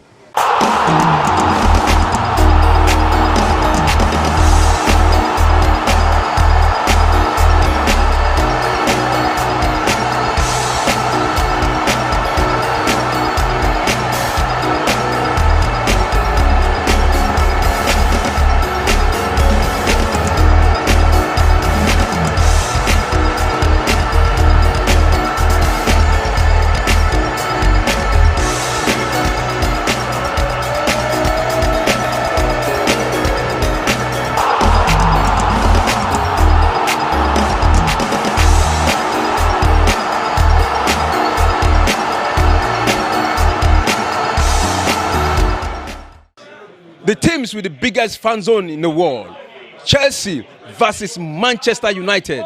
They're about to start their match. And it has been a lot of talking between the fans, Manchester fans and Chelsea fans.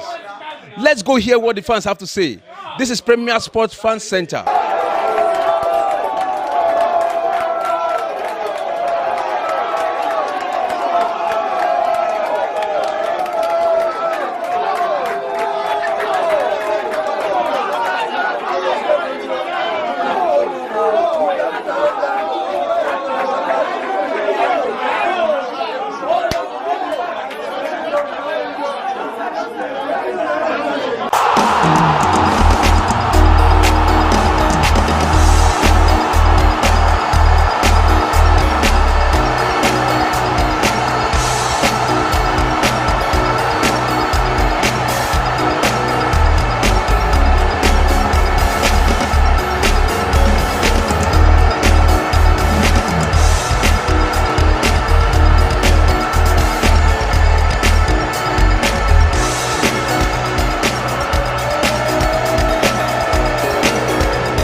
There are two chances, just as you said. Aubameyang was clear to give him the ball that you could have scored. At least you could have given, even if you didn't score, at least give him the ball and have a chance to score. And you will always so selfish, you play the ball out, understand?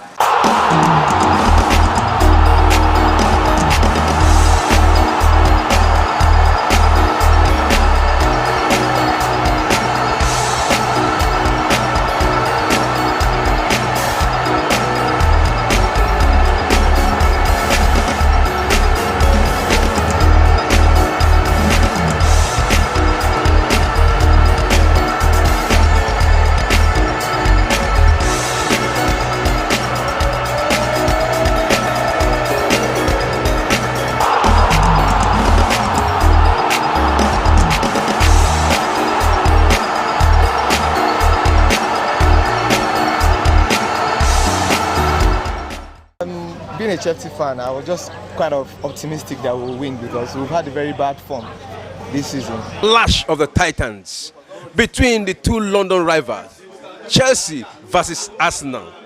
Already Man City has overtaken Arsenal on the lead of the table with 13 matches played.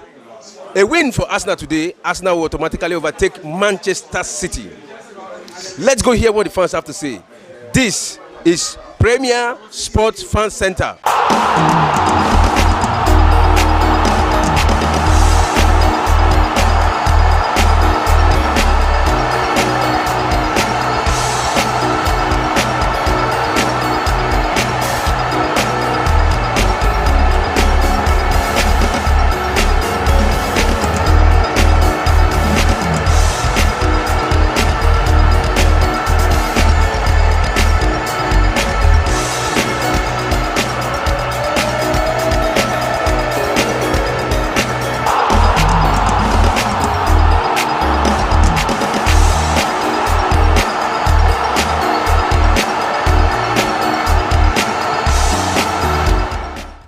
Yeah. Okay. Chelsea is coming back, whether they like it or not.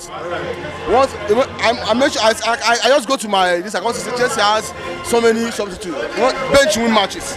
We're not talking about the starting 11. Now we have two starting 11. Anybody can play now. It's not about two. Let my two and three they come back. Anybody can. Anybody will collect from Chelsea. Anybody will collect. This season may be awful, but I'm telling you. Next season.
This is Premier Sports Fan Center. My name is Remenek Benue. Don't forget to subscribe. Alpha.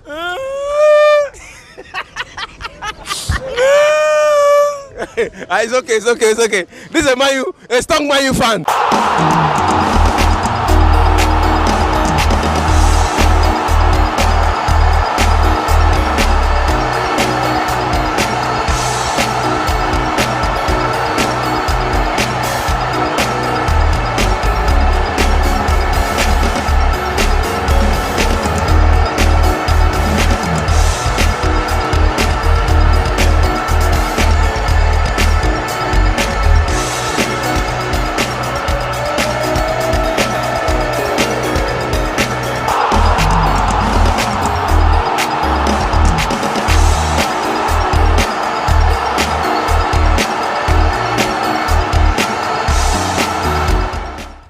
Versus Zurich.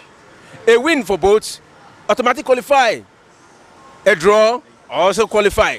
Let's go hear what the fans have to say. This is Premier Sports Fan Center. My name is Remenek Benue. Please don't forget to subscribe.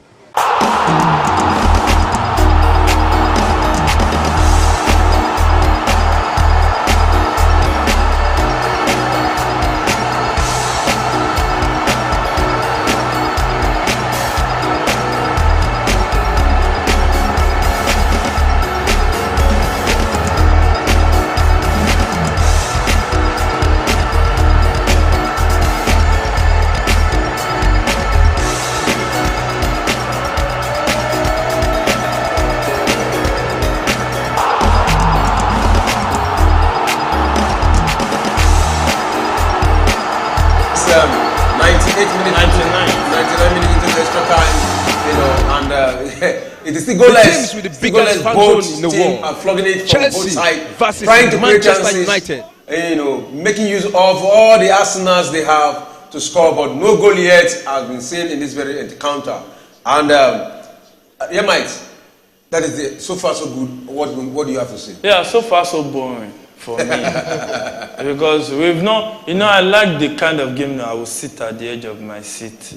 And I won't want to sit down to even drink water. You might want to drink water and say, what will he do with this? But you've only witnessed most of the possession played in the defensive part. You should be releasing that. That is a good defensive. What a save! Good defensive work. And who is that defender? He needs to be identified. Is that not his style there? The guy held the ball too much. Wow. That's Nacho. And you can see two players are down already. Nacho is down. And wow, that's a good goal scoring chance for what's it called for? That's a very big chance. You can see the fans. You can see the fans responding this time around. They're not cutting their fingers. Yeah, Manja should be doing better. Look at a very beautiful pass from Kovacic. That's Kovacic. Good pass from Kovacic. 1, 2. Why is he controlling it that much? Take that shot. That was a good save. That was a good defensive work there. Look at it. Wow. He was even lucky there. Because any slight mistake there would have been a penalty shot. Oh, it was crawling. He calculated this move. Wow. Oh, now we're beginning to see the fight in the football. We're beginning to see the battle. Slugging it out. Might be seeing like 3 more minutes additional time in this first half. Both teams are down, and you can see the medical. Fatigue is already coming in. This guy is already tired. Fatigue is already setting in. But still nothing different from what we've seen in the first and second half. I don't know why you'll be playing cautious football into extra time. I don't really expect this from both teams. No. When it comes to extra time, you don't need cautious football any longer. Just keep your defender and put your forwarders. Keep the midfield also. Go slug it out. Go slug for goals. Go for the win. But we are not seeing that. We heard Luis Enrique said that during the World Cup, second round against Morocco, that they've taken 1,000 penalties in training, and they could not even score one. I think they scored only one. I think they scored this one. So it's just like the two teams doesn't want to concede. It's understandable. But when you're being pragmatic is now affecting your forward play. Because now the issue there is it's not about how beautiful they play in the defensive, their defensive final third. It's about how many players are arriving. Now, when you see them, you see that a lot of players are not joining the attack. Look at that counter. You can only see 3 players against 4 defenders. You understand what I'm saying? When you see the arrangement now, even there was only one that was forward. That was Maja that lost the chance. So when you see them, they regroup back into a defensive mode. So it explains why the game has been so. You can see emotions are already flying from left to right in this game. Of course. Tackles are coming in already. Just 103 minutes, 2 more minutes to go in the first half of extra time. So I think we might just be setting for penalty shootouts. Yeah, we said that. Yeah, you know, I even said it like that. It's only a miracle. Maybe sheer utmost brilliance from a player that will make us not go into penalty shootout with the approach the coaches have adopted. You know, football is not rocket science. It's just when you see it, you can mostly predict it. That's why you see some guys, they keep winning in punting, the punters. Yes. Sometimes you can calculate some risk. You can calculate some risk. And when you look at it, you know that, hey, this game is tilting towards this. Oh, there's another counter for the Spaniard side. But now, it was quickly look blocked. at it. You see what I was saying? That's 5 bodies defending. How many bodies of Spain did you see there? Just 3. Except for one extraordinary pass. I want to set it. So Nobody want to let's set just it. enjoy. And it quickly crossed to the right side to no one precisely. To just to Trink. But went to Trink. There was nobody. You know. So anyway, sometimes when you overuse yourself, your brain begins to malfunction. No, it's not about that. You know, sometimes when you play in the field, you picture the field in your head. And you know that some players should be at a certain position. So you can set the pass there without looking. Oh, it is Spain who is attacking. That was a cheap one. Oh, what a miss. That's a miss. Actually, At this point in time, almost should be doing at this point in time, you don't need to be making such mistakes. Every chance you need to use, you need to make use of He's a it. fantastic player. He knows how to take this shot. I expect him to. No, he had all the time. He had all the time to keep on to that ball. You know, to be fair on his side, he knows that he can't play it on the floor. On the floor because they will definitely block There's a it. player very close. There's a player close to him there. He could have dropped the pass. There, they will close him down. They will close him up. Before the ball gets to him, they will close him down. So that's the best chance. You try, Just but to make an attempt. Maybe the shot will come 5th down. minute of this game. That is 15 minutes has already been played. The first half of the extra time is almost over. We'll just be seeing how much extra time, additional time the ref will be adding to this. I think it should be 1 or 2 minutes, if I'm not mistaken. Let's see, maybe. You know, the time is always fast. Very fast. It's over. But in this situation, I think this time is very slow. Because when you witness a very tacky game, this is what you get. It will be very slow. You feel like reminds me of the game between Manchester United and Brighton in the semi-final. Yes. We're just praying. Let's this game just get to penalty, please. Let's game just get to penalty and we just leave the studio because this kind of games whereby it's just playing within tacky game, just playing within the midfield alone. It's not always good for football. Even Sevilla Roma, yeah. You go to a stage, you just look at it and just 2 minutes additional time. Score one goal and end the game. The 2 minutes. 2 minutes additional time in the first half, and you can see look the how many Spanish bodies are around just 5 think players. this one's no. And you see the 2 players, they are not joining the attack because of defending. You see how defensively constructed the team is. That should be penalty? No. The referee said, no way. He almost sold that out. Adibin is just a normal match. The referee might give that, but a final, Not like this. he won't want to spoil the final. That's a pass. All right. You can see, I think the Croatian have woken up in this extra time. Yeah, it's a game of different halves. Yeah. We've seen it in this Not game. like the second half. The first half of the regular game, it was more of what's it called? It was more of Croatia in the first half. The second half was Spain doing the playing. First half, extra time. Croatia is coming out and doing the playing. So second half might actually be another game for Spain. Probably the second half of the extra time will be for Spain. I just hope they can finish this nightmare fast. And there should be a counter. There is no one precisely. Just alone. You can't go with the ball. For how long? Why? A good one. Please, a good pass there. Who is there? Shot! Oh! But it was a handball, but his hands were in the right position. Why? Natural position.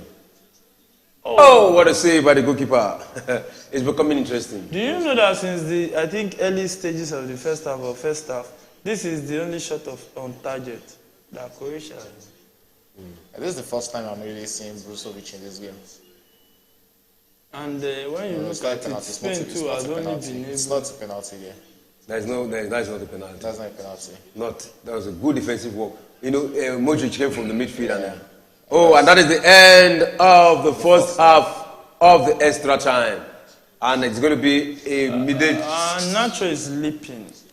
They're out of substitution. They've used up their substitution. So it's going to be disadvantage to them. That will be one man down if Nacho is going out of this game. Even with injury? Yeah, except he has concussion. The only extra sub now is for concussion, apart from the normal extra time sub. I think he'll manage to play 15 minutes. Can see quickly. It was supposed to be immediately. No, they just take some breather. I think 1 minute, 2 minutes. Yes, 5 minutes. Let's quickly look at the statistics. Ball possession still 51 for Spain. You can see that even their expected goal ratio is not much. Ball possession 51% for Spain, 49 for Croatia. Goal attempt 17 goal attempts. 17 goal attempt for Spain and 1 shot on goal for Spain. 17 goal attempt for Spain and just 1 goal attempt. One shot on goal for Spain. Then for Croatia, 11 goal attempt, then 4 shot on goal for Croatia. Then corner kick, 3 for Spain, 2 for Croatia. Offside, 2-2 for both sides. Yellow card, 3 yellow cards for Spain and 1 for Croatia. That's to tell you where the pressure is. Yeah, not the pressure, experience. Yeah. And corner kick, okay, 3-2 I've announced that earlier on. And that shows it. Attack, 56-54. Yeah, 56. So that explains 56 in favor of Croatia. So that explains it all, actually. You look at ball possession. Even when it switches to Spain side, it's not really much. It has always been 2 to 3% difference. So it has really been a close game for both teams. They've really matched each other very well. Like the number of goals, I think the number of chances that Spain actually missed in the first half is what is haunting them right now. And same thing about Croatia, the clear chance Kramaric saw in the first half, he should be scoring that is what is still haunting them. But at the end of the day, we just know that there will surely be a winner in this tie. It's not going to end 0-0. It's not going to end one person has to win in this game. So when it comes to a time like this, that's to show you that both teams have actually proved themselves to be a good side. And the second half extra time has started. Yeah. So that is it. The second half has started. For the last 15 minutes of the game. Yeah. It's been a long night, stressful night, but we hope that this second half extra time will give us something to talk about. I think it's better we just go straight into penalty. You can't keep me seated here for 120 minutes. And win it in the second half. No, if it's not my preferred team or my national team or my club side, you have to go into penalties. It's a neutral team. I can't be seated here talking football for the past 1 without a penalty. You are going to end it within 15 minutes. No. Let's see that penalty shootout. That's be that penalty. Yeah. You know, this extra time. Oh, that's a beautiful play. Oh, what a cross. See how terrible the finish. And the ending was you know, we've not really seen much of Ansu Fati in this extra time. I think this is his first beautiful play we are seeing. You can't get what you don't have. What is this? No, it's not every footballer. You can even set in a skill that can hit the opponent and deflect the ball into their net. There are better ways to do things there than just to give a back pass to the goalkeeper. Yeah, and Ansu Fati is still a young player. Yes, young players do magical things. Yeah. Haaland is 22. He tore the record. Ansu Fati should be around 20. He should be around 19, 20 or so. I think 21. No. I don't think he's up to 21. I still Because Ansu I Fati think it attacking was from 17, 18 the when left he side. He has two defender with him. What do you do? Came Quickly back pass. the final season. A cross! What a bad first touch. That first touch. Should be playing it once. Bad first touch for Asensio. He shouldn't be taking that first shot, that first touch. He should be playing. He should be hitting Playing it it at once. once. Look Wow. at it. God bless Haaland wherever he is. Oh, he couldn't take it once. He couldn't take it. It's possible. The position the ball was, he couldn't. It's not that the position he was. It's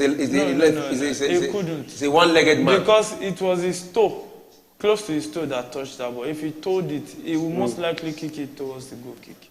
Because of the timing of that ball. And it's not a straight, like a late pass on the ground. So I don't think he can really make better attempts. And that's the chance for Spain. Again, chance. Spain trying to cause a steer there.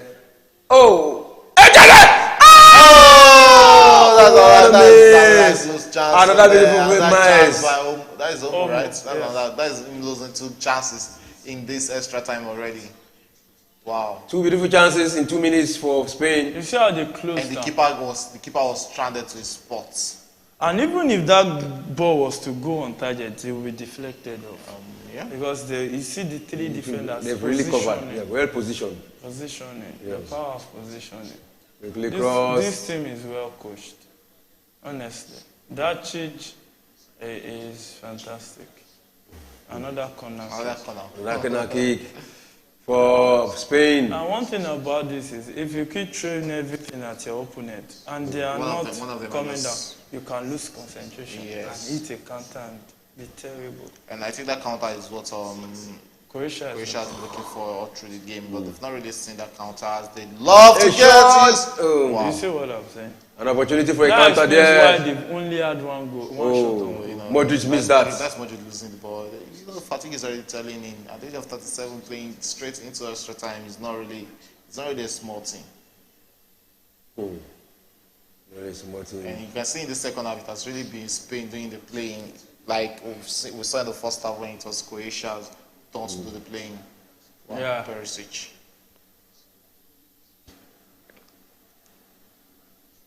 You can see Croatia. They are not in that hurry to try and do some things up front. They're just like a back pass for Croatia. At this point in time. Rakitic no more playing for Croatia. I think he has retired. I think he has retired from international football. That position is actually showing. They are like Rakitic in the Croatian midfield. He's also a midfielder. So they have enough. They have Brozovic. They have Stanley. They have Kovacic. They now have Modric. So they have enough replacement. Hey, well passed ball there. Who is there? What happened? Oh, what a save by the goalkeeper. That was a beautiful catch. But that should have been an offside. But we're into the 110th minutes. 10 more minutes to go in the second half. 10 more minutes for both teams to actually find the opener. That's an offside. 10 more minutes for both teams to find that opener that might actually be the winner or open more position, more opportunity for more goals in this game. It's looking like 10 more minutes of traveling football. Yeah, just conservative kind of game. Trying not to concede from the 2 sides. These are the kind of games I just don't like offering. It makes the game look boring, to be candid. That's why I prefer the second stint of Jose Mourinho of Chelsea to the first stint. The second stint he played expressive football. That first stint it was too tacky. Chelsea will score 1 goal first half and they can take that 1 goal off. Defend with their lives. So, let's just see and hope maybe.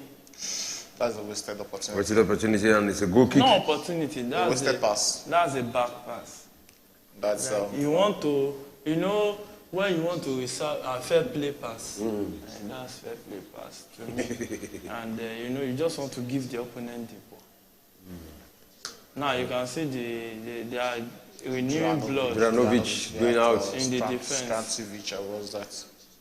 If you look at the fans, you will see the number of Croatian jerseys. I think some of the Stanisic coming in. Yeah, I think one of the heroes of Croatia might have his name ending in Chich. No, I think it's not.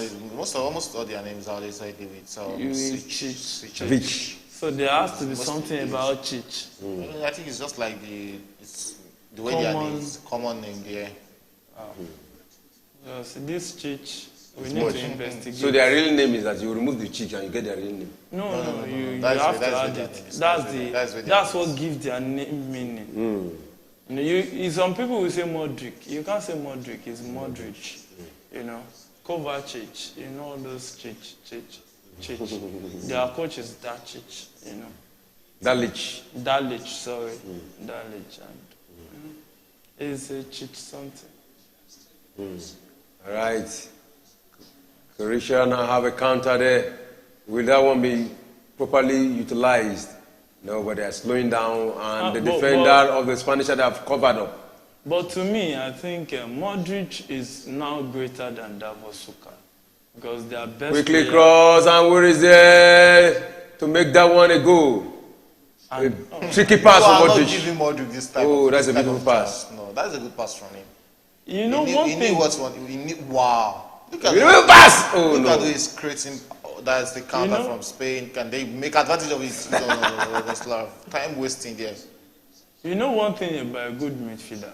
It's about giving your pass and supporting the pass. That's one thing Modric does effortlessly. And that thing is very difficult to do continuously, consistently. When you imagine you setting a pass of 30 meters, and you have to run to go and support the pass. Because the man you gave the ball might not locate another person to set it to. So he had to set it back to you. You are the orchestrator-in-chief of the midfield. So it's that's why you see midfielders. That's why you can see now Modric has switched towards position play. He doesn't run much. He doesn't even really go forward that much. You see he's staying. You can see. He will stay there, set pass, move a little, stay again. He's trying to manage his energy. He won't run that much. He will go and cover to meet him in front. So he won't try to chase him down with the ball. So he's trying to manage his energy. You can see him walking already. You see, he's only marking his lines. And that is Ansu Fati. Ansu Fati has one man to beat. Pass there for... What's actually good on the defensive line. And that's the counter for... A counter from the right side of the field. Just one man why do we have to slow down? That's where you appreciate players like Robben, Messi. They will take you on. Come and chop a dribble. We are into the 105 minutes, 5 more minutes to go. You know, Messi was well known, but when you talk about Robben, when he hits you with that first touch, if you mistakenly come anyhow, you can collect.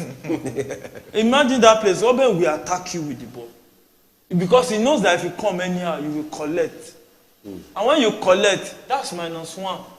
Another player can come -2. Before you know it, the goalkeeper is exposed.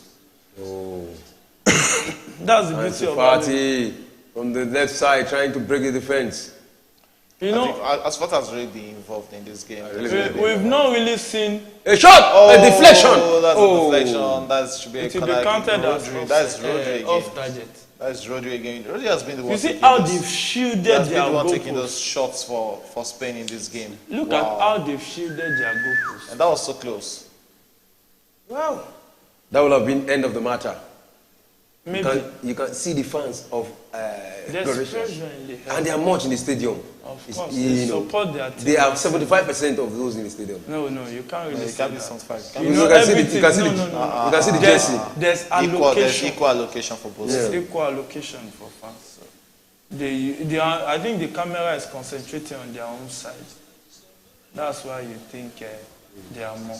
When they switch to the Spanish side, you will see. So there's allocation for home, away, or the two teams. Neutrals. They're neutrals. So it's actually percentage.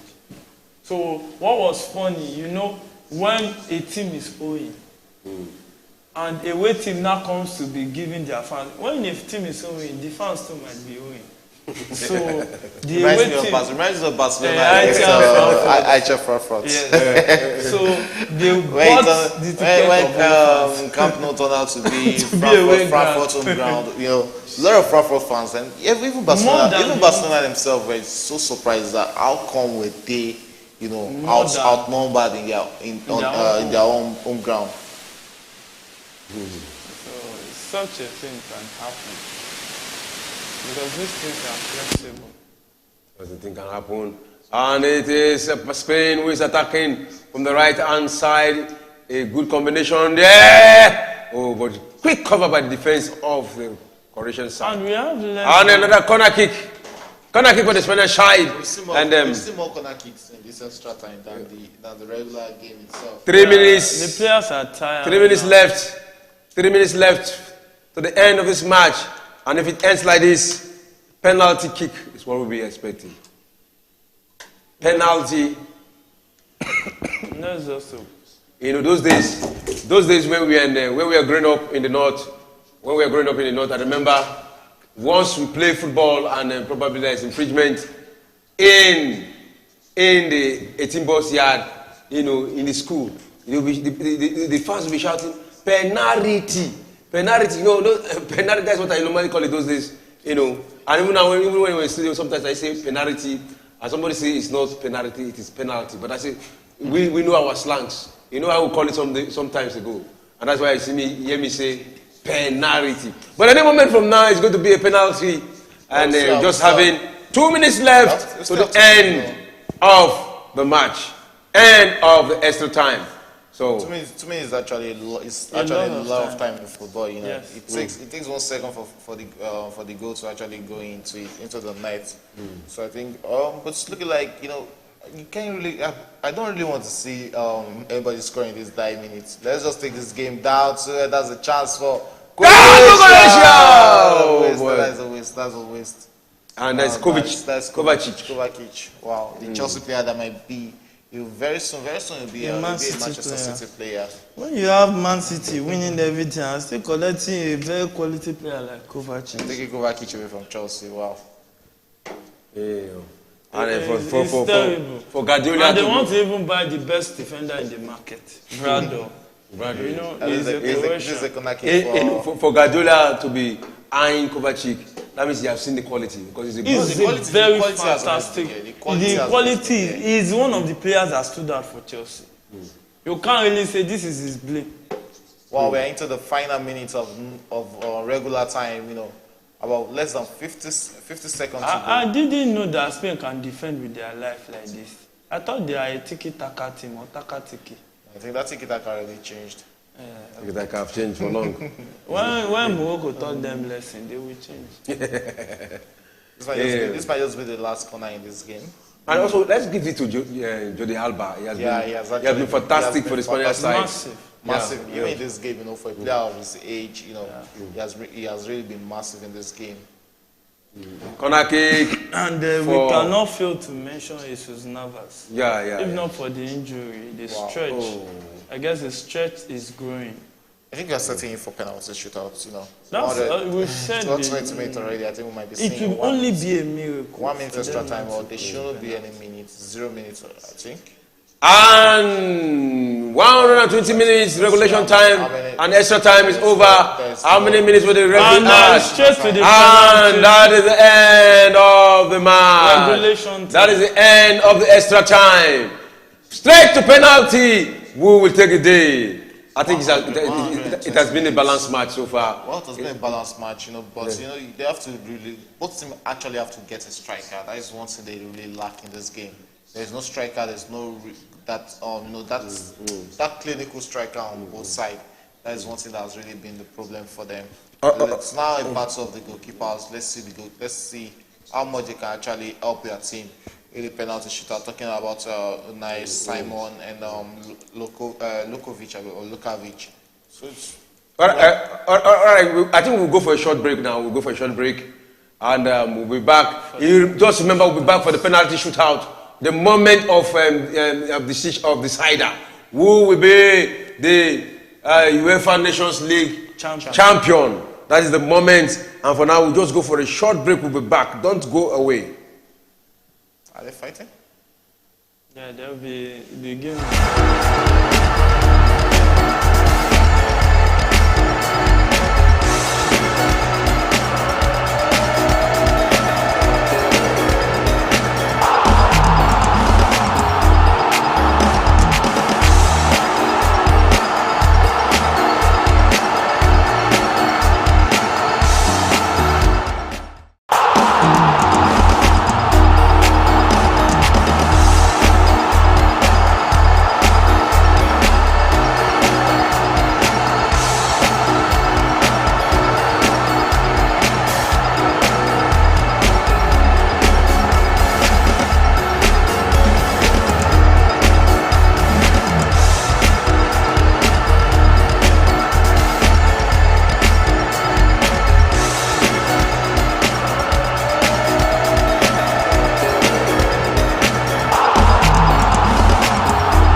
This is Premier Sports Fan Center.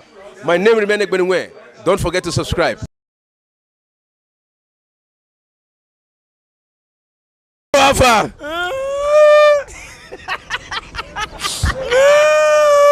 It's okay. This is a strong Man U fan.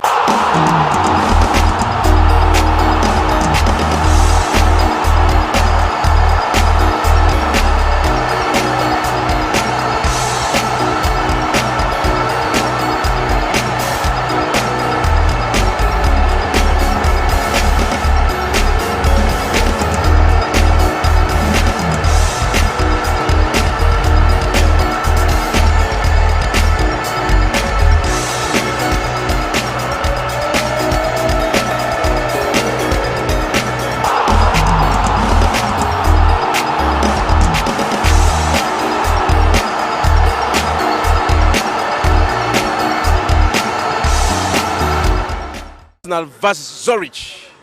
A win for both, automatic qualify. A draw, also qualify. Let's go hear what the fans have to say. This is Premier Sports Fan Center. My name remains Ekbenwe. Please don't forget to subscribe.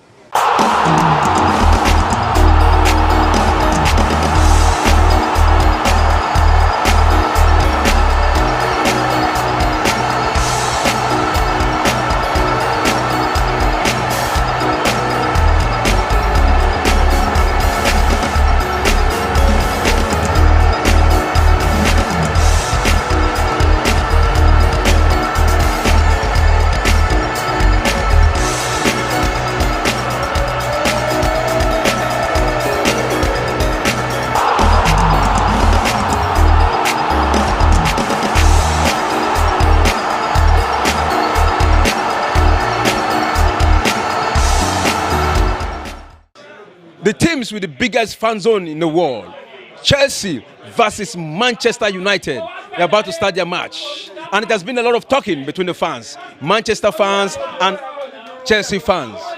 Let's go hear what the fans have to say. This is Premier Sports Fan Center.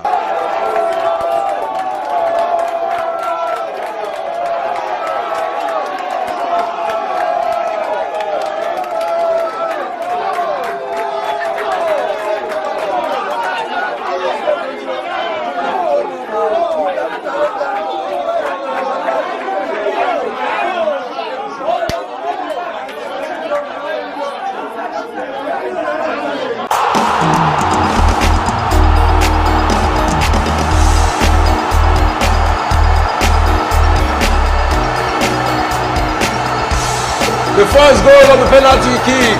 Croatia just scored their first penalty kick.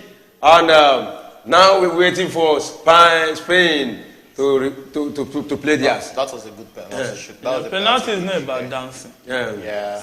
That's a good penalty. That was a good penalty take from the Croatia player. I know when you score the first one, it reduces the pressure on your players. And let's see what Joselu can do against Joselu, Joselu step back, we take the penalty. Take away from Livakovic. He's a fantastic goalkeeper when it comes to penalty shootouts. Quickly take it and a goal. That's a beautiful 1-1. That's a beautiful penalty. That's a beautiful penalty from You know. also. They should not start what Nigeria did against Holland in 2005. That they played penalty almost the whole team. 13 penalties. They played 13 penalties. The whole team played and they had to go another round. Please, we beg. We are not trying to be proud. They should just find the way 1-1 now. and Both settle teams their actually scored their fight. first penalties. So 1-1 penalty, 1-1 goal. Is that no Kovacic on the ball? Yeah. No, it's not one. Let's No, see. no It's not Kovacic, let's Kovacic, I proceed. don't think. And it is the turn of the Croatians now. You can see the player. Oh, Brozovic. Brozovic step back, 1, 2, 3, 4, 5. And it's Oh, a goal. sends the keeper. He sent the goalkeeper in the wrong direction. And 2 goals. Advantage Croatia right now. Oh, 2 yeah. goals to Croatia, 1 to Mozigo to Spain. Wow. That's a fantastic penalty from Brozovic. Fantastic penalty. He sent it Only because the keeper went the wrong way. he sent him the wrong If way. the keeper went the right way, there will be a problem. But he sent him the wrong way. And it is the turn of the Spanish. Rodrigo. Yeah, Rodri. We should be expecting a shot here. Rodri should not miss this because he has been good this season. It doesn't matter. Let him not spoil it Penalty is with the, another let him not spoil it with the penalty. Oh, A goal! scores. 2-2. You know, this kind of penalty shootout, you'll be missing Bono. Bono is like a masterpiece. Bono, Neuer, No, Buffon. Livakovic too is also good. And because yeah, the Croatian goalkeeper is also good, but you can't compare with and this. this Modric coming up. Oh, hope it won't be Modric losing the penalty for. Anything is possible. For All right, Croatia. it's the turn of Modric, and when it comes to penalty kick like this, it's the big names that miss You can penalties. see the. And Modric step back. What did he do? The one I'm seeing, I think this one will score. 1, 2, 3, 4, 5. And it's a goal! So easy! So easy! See, players that have tendency to lose, you see it on their He face. picked this spot. Brilliant penalty. Brilliant penalty from Modric there. Not, Relax. And Croatia on top see again. now, see, He didn't even give the goalkeeper. even It if the was- keeper it was stands, straight to it the will be roof. difficult. Straight to the roof of the net. And the keeper went the wrong way and he still hang it. 3 goals for Croatia. This one might and lose. none for Spain. Marino. And who is taking it for Spain now? Oh, this one might lose.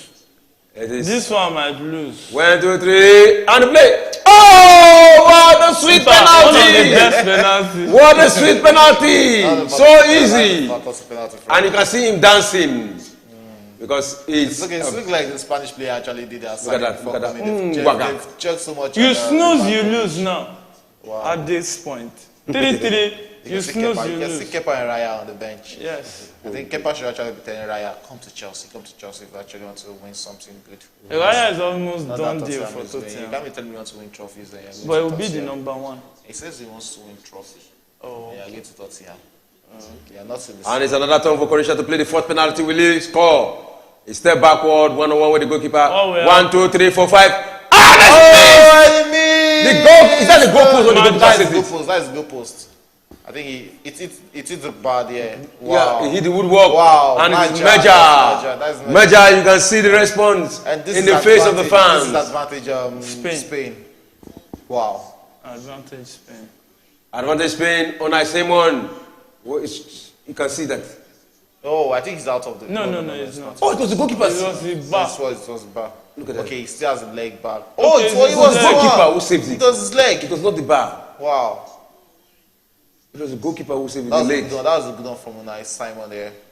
Wow, and it's giving the advantage to Spain. And Spain have the advantage to go ahead. And it's Asensio. Asensio, He this went one, back. What did he do? Asensio Look at the goalkeeper. Asensio- Breathe Asensio deeply. say- 1, 2, 3, 4, 5. And it's goal! It's a That's goal! how he took to the roof. 1-1 penalty left. That's what Real Madrid players. 1-1 penalty left. Penalties to To the the roof, yeah. Again. good penalty, and they're just one kick away from being the champions of the Euro Nations League. Wow! And he looked at where he was taking that. So he looked at it. He picked his He spot. picked the spot. Wow! You can see it. You can see it on the face of the. And the last penalty for Is that the Croatia. last? Is If- that the fifth Last, one that's for the them? 5th one. That's the 5th one. If they missed it, and that is all. If they miss it, it is all over. If you miss it, it is all over. And that's Spanish, right? Perisic, Yes, yeah. very Yeah. much. 1, 2, 3, 4. Oh, so easy. So easy. All right. The penalty, the last penalty. It's looking like if the Spaniards score, it's not today for Livakovic today. if Spain scores this one, that means it is over. Maybe if we miss it, we are just in for hope another. we might not see another John Terry. If we miss it, that is we are in for another long day. So, and who is to take it? Laporte from Manchester City. That right? means he will most likely play it up. Play it up. Win it again and be another hero. I think he will most likely score. And Laporte went back. So easy, went back. 1, 2, 3. What did he do? And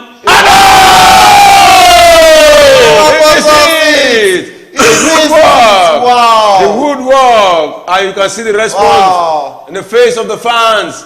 And you can see the disappointment in the faces of the players.